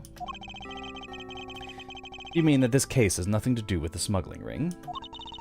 I don't know what to think. Why did Mr. Kochin want to meet with you earlier? Actually, he came to watch the trial. Apparently he only found out I was the defense lawyer on this case after he'd arrived. He figured he should say hi. And one other thing. Looks like you couldn't resolve anything this time either. Too bad. What was that supposed to mean? Oh boy, stop it. With that scary face already. I'm fine, really. I gave him a good slap across the face. The way she talks about slapping him as she laughs away is kind of creepy. I'm the kind of guy who laughs at a funeral. Can't understand what it means, we soon will. Him. It's just as Mr. Bad said. He's not related to the double murder. I asked around and people in the gallery claim that he was in his seat the entire time. Talk about cruel fate. But this is about all I know. Sorry. Guess I wasn't much help, huh? That's not true. Sorry I made you recall such a painful time in your life. Edgeworth, you really are too serious for your own good. You really need to learn to relax. We wouldn't want you to die of stress, would we? Thank you for the advice, but there's no need to worry. I work in my own way, and I will catch this criminal in my own way as well, you'll see. Look at you with your game face on, ready to go. I'm making no such face. Did you know? Laughter is the best medicine, Edgeworth. Don't you get tired of making such a serious face all the time? I'm charged with making sure that all criminals of this world are found guilty. His sister dying make her go crazy, and now she's just like fucking lost it. She's just the Joker, basically. God. I have no need for laughter. You go making that face again. Oh well.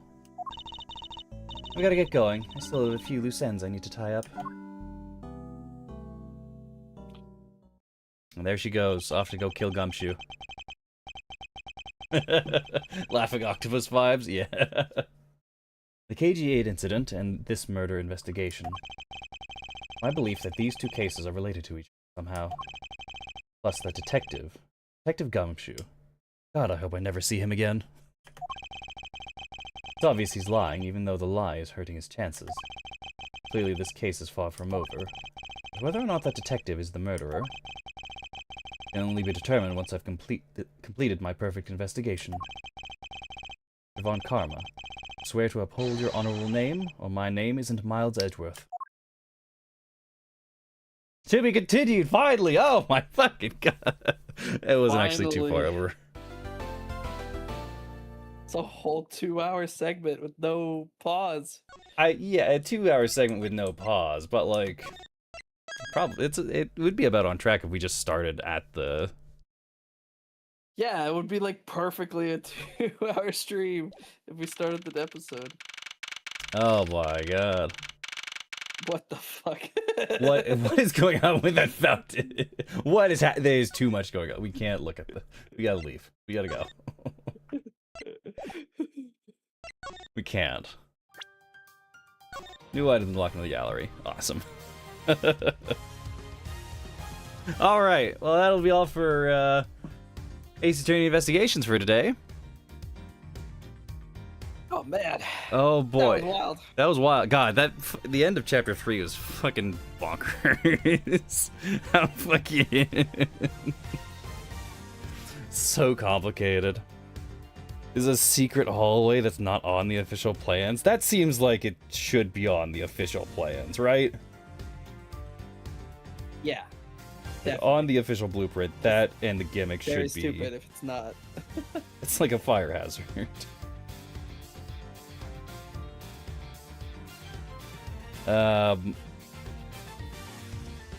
Girl kills her own. Accused of killing her own father, or thinks she kills her own father. But she didn't even know it was her own father because her father spent 10 years not talking to his daughter. Oh my god, yeah. Wild. Yeah. What do we got going on this week? Today is Sunday, so next time we see us will be tomorrow, Monday. We'll be here hanging out, playing some more Omori.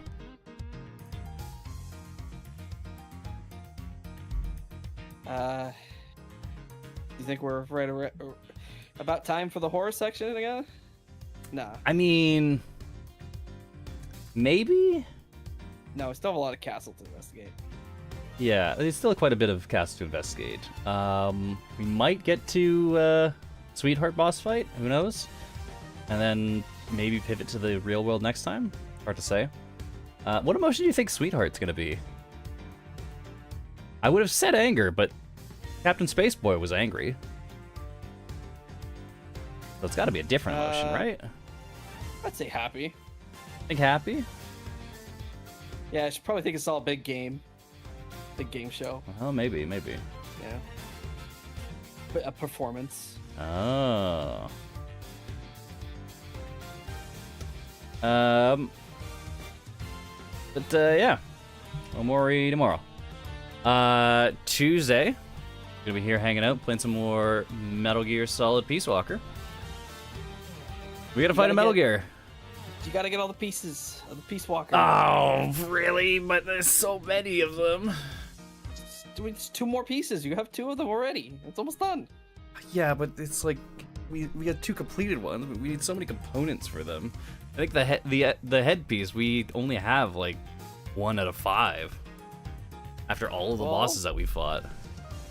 Well, yeah, because the parts went into the other 2 pieces. So you just gotta fight 2 more bosses. I don't think that's how that works. I think that's how that works. I think you're supposed to refight the bosses and you get more parts. Oh. Which one do you want to refight? That's the question. Yeah. I think the most recent one was actually the easiest, even though it took a while. Yeah, the problem is that it might be the easiest, but still, that one took forever. Like, that was one run we did it on. Yeah, exactly. Whereas the flying one took a lot of time and it was hard. I don't know. Yeah.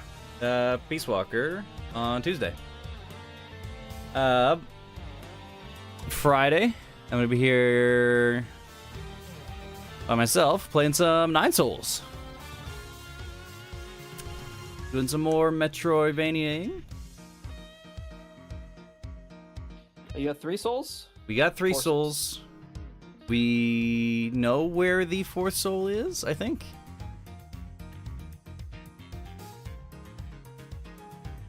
He should be at the top of that fire area.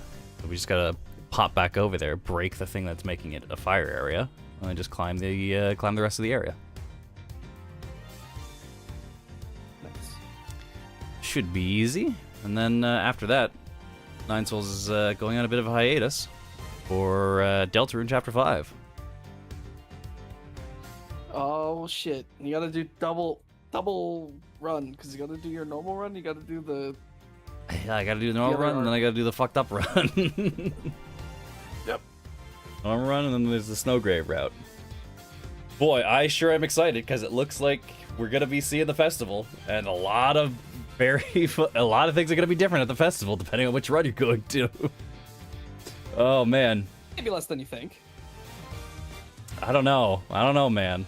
The fucked up route ended really fucked up last time in Chapter 4, so. Ugh. The character interactions are going to be very different, I think, but I don't know if the actual environment and stuff is going to be too much different. Probably, yeah.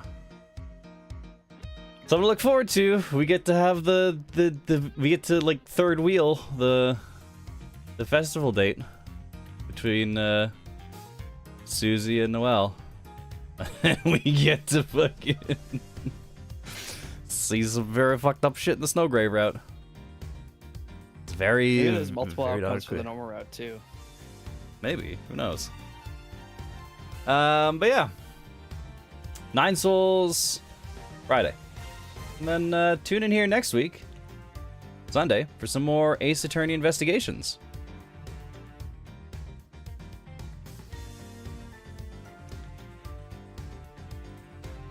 Where we will absolutely 100% clear Gumshoe on all charges, despite whatever idiocy he got up to that is preventing him from just telling the truth. he'll still get his calories cut, his salary cut, He still will get his salary cut, either way. which will also get his calories cut. Yeah. Which also begs the question, you know, he's a big guy, He's a big guy. and he just eats ramen. Like ramen and bread crusts, like He's just a naturally big guy, but yeah, he's not doing great financially, especially working under Edgeworth.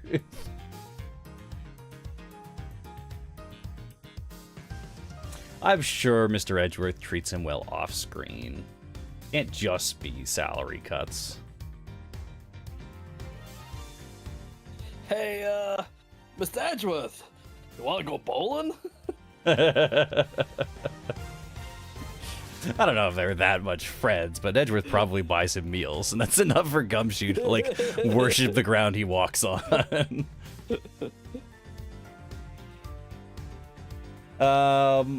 Yeah, that'll be all for today. Thanks for hanging out, if indeed you're still here. Fucking see ya. You know, if you're feeling the pounds, you know, getting on the pounds, right? Because you're eating a lot and you're not very fit. Just try being poor. Just try being poor. If you don't eat, you won't get fat. Yep, right? Yep. Just, you know, make sure you consult a doctor because not eating enough calories can in fact lead to death. Especially if you're missing some crucial vitamins in your diet. There's always a catch. So don't just like start a diet randomly. That's really bad. That's terribly bad. But if you don't have money, then you're not really starting a diet. You're just poor. And you know what Shinigami says about the poors? See ya. Bye.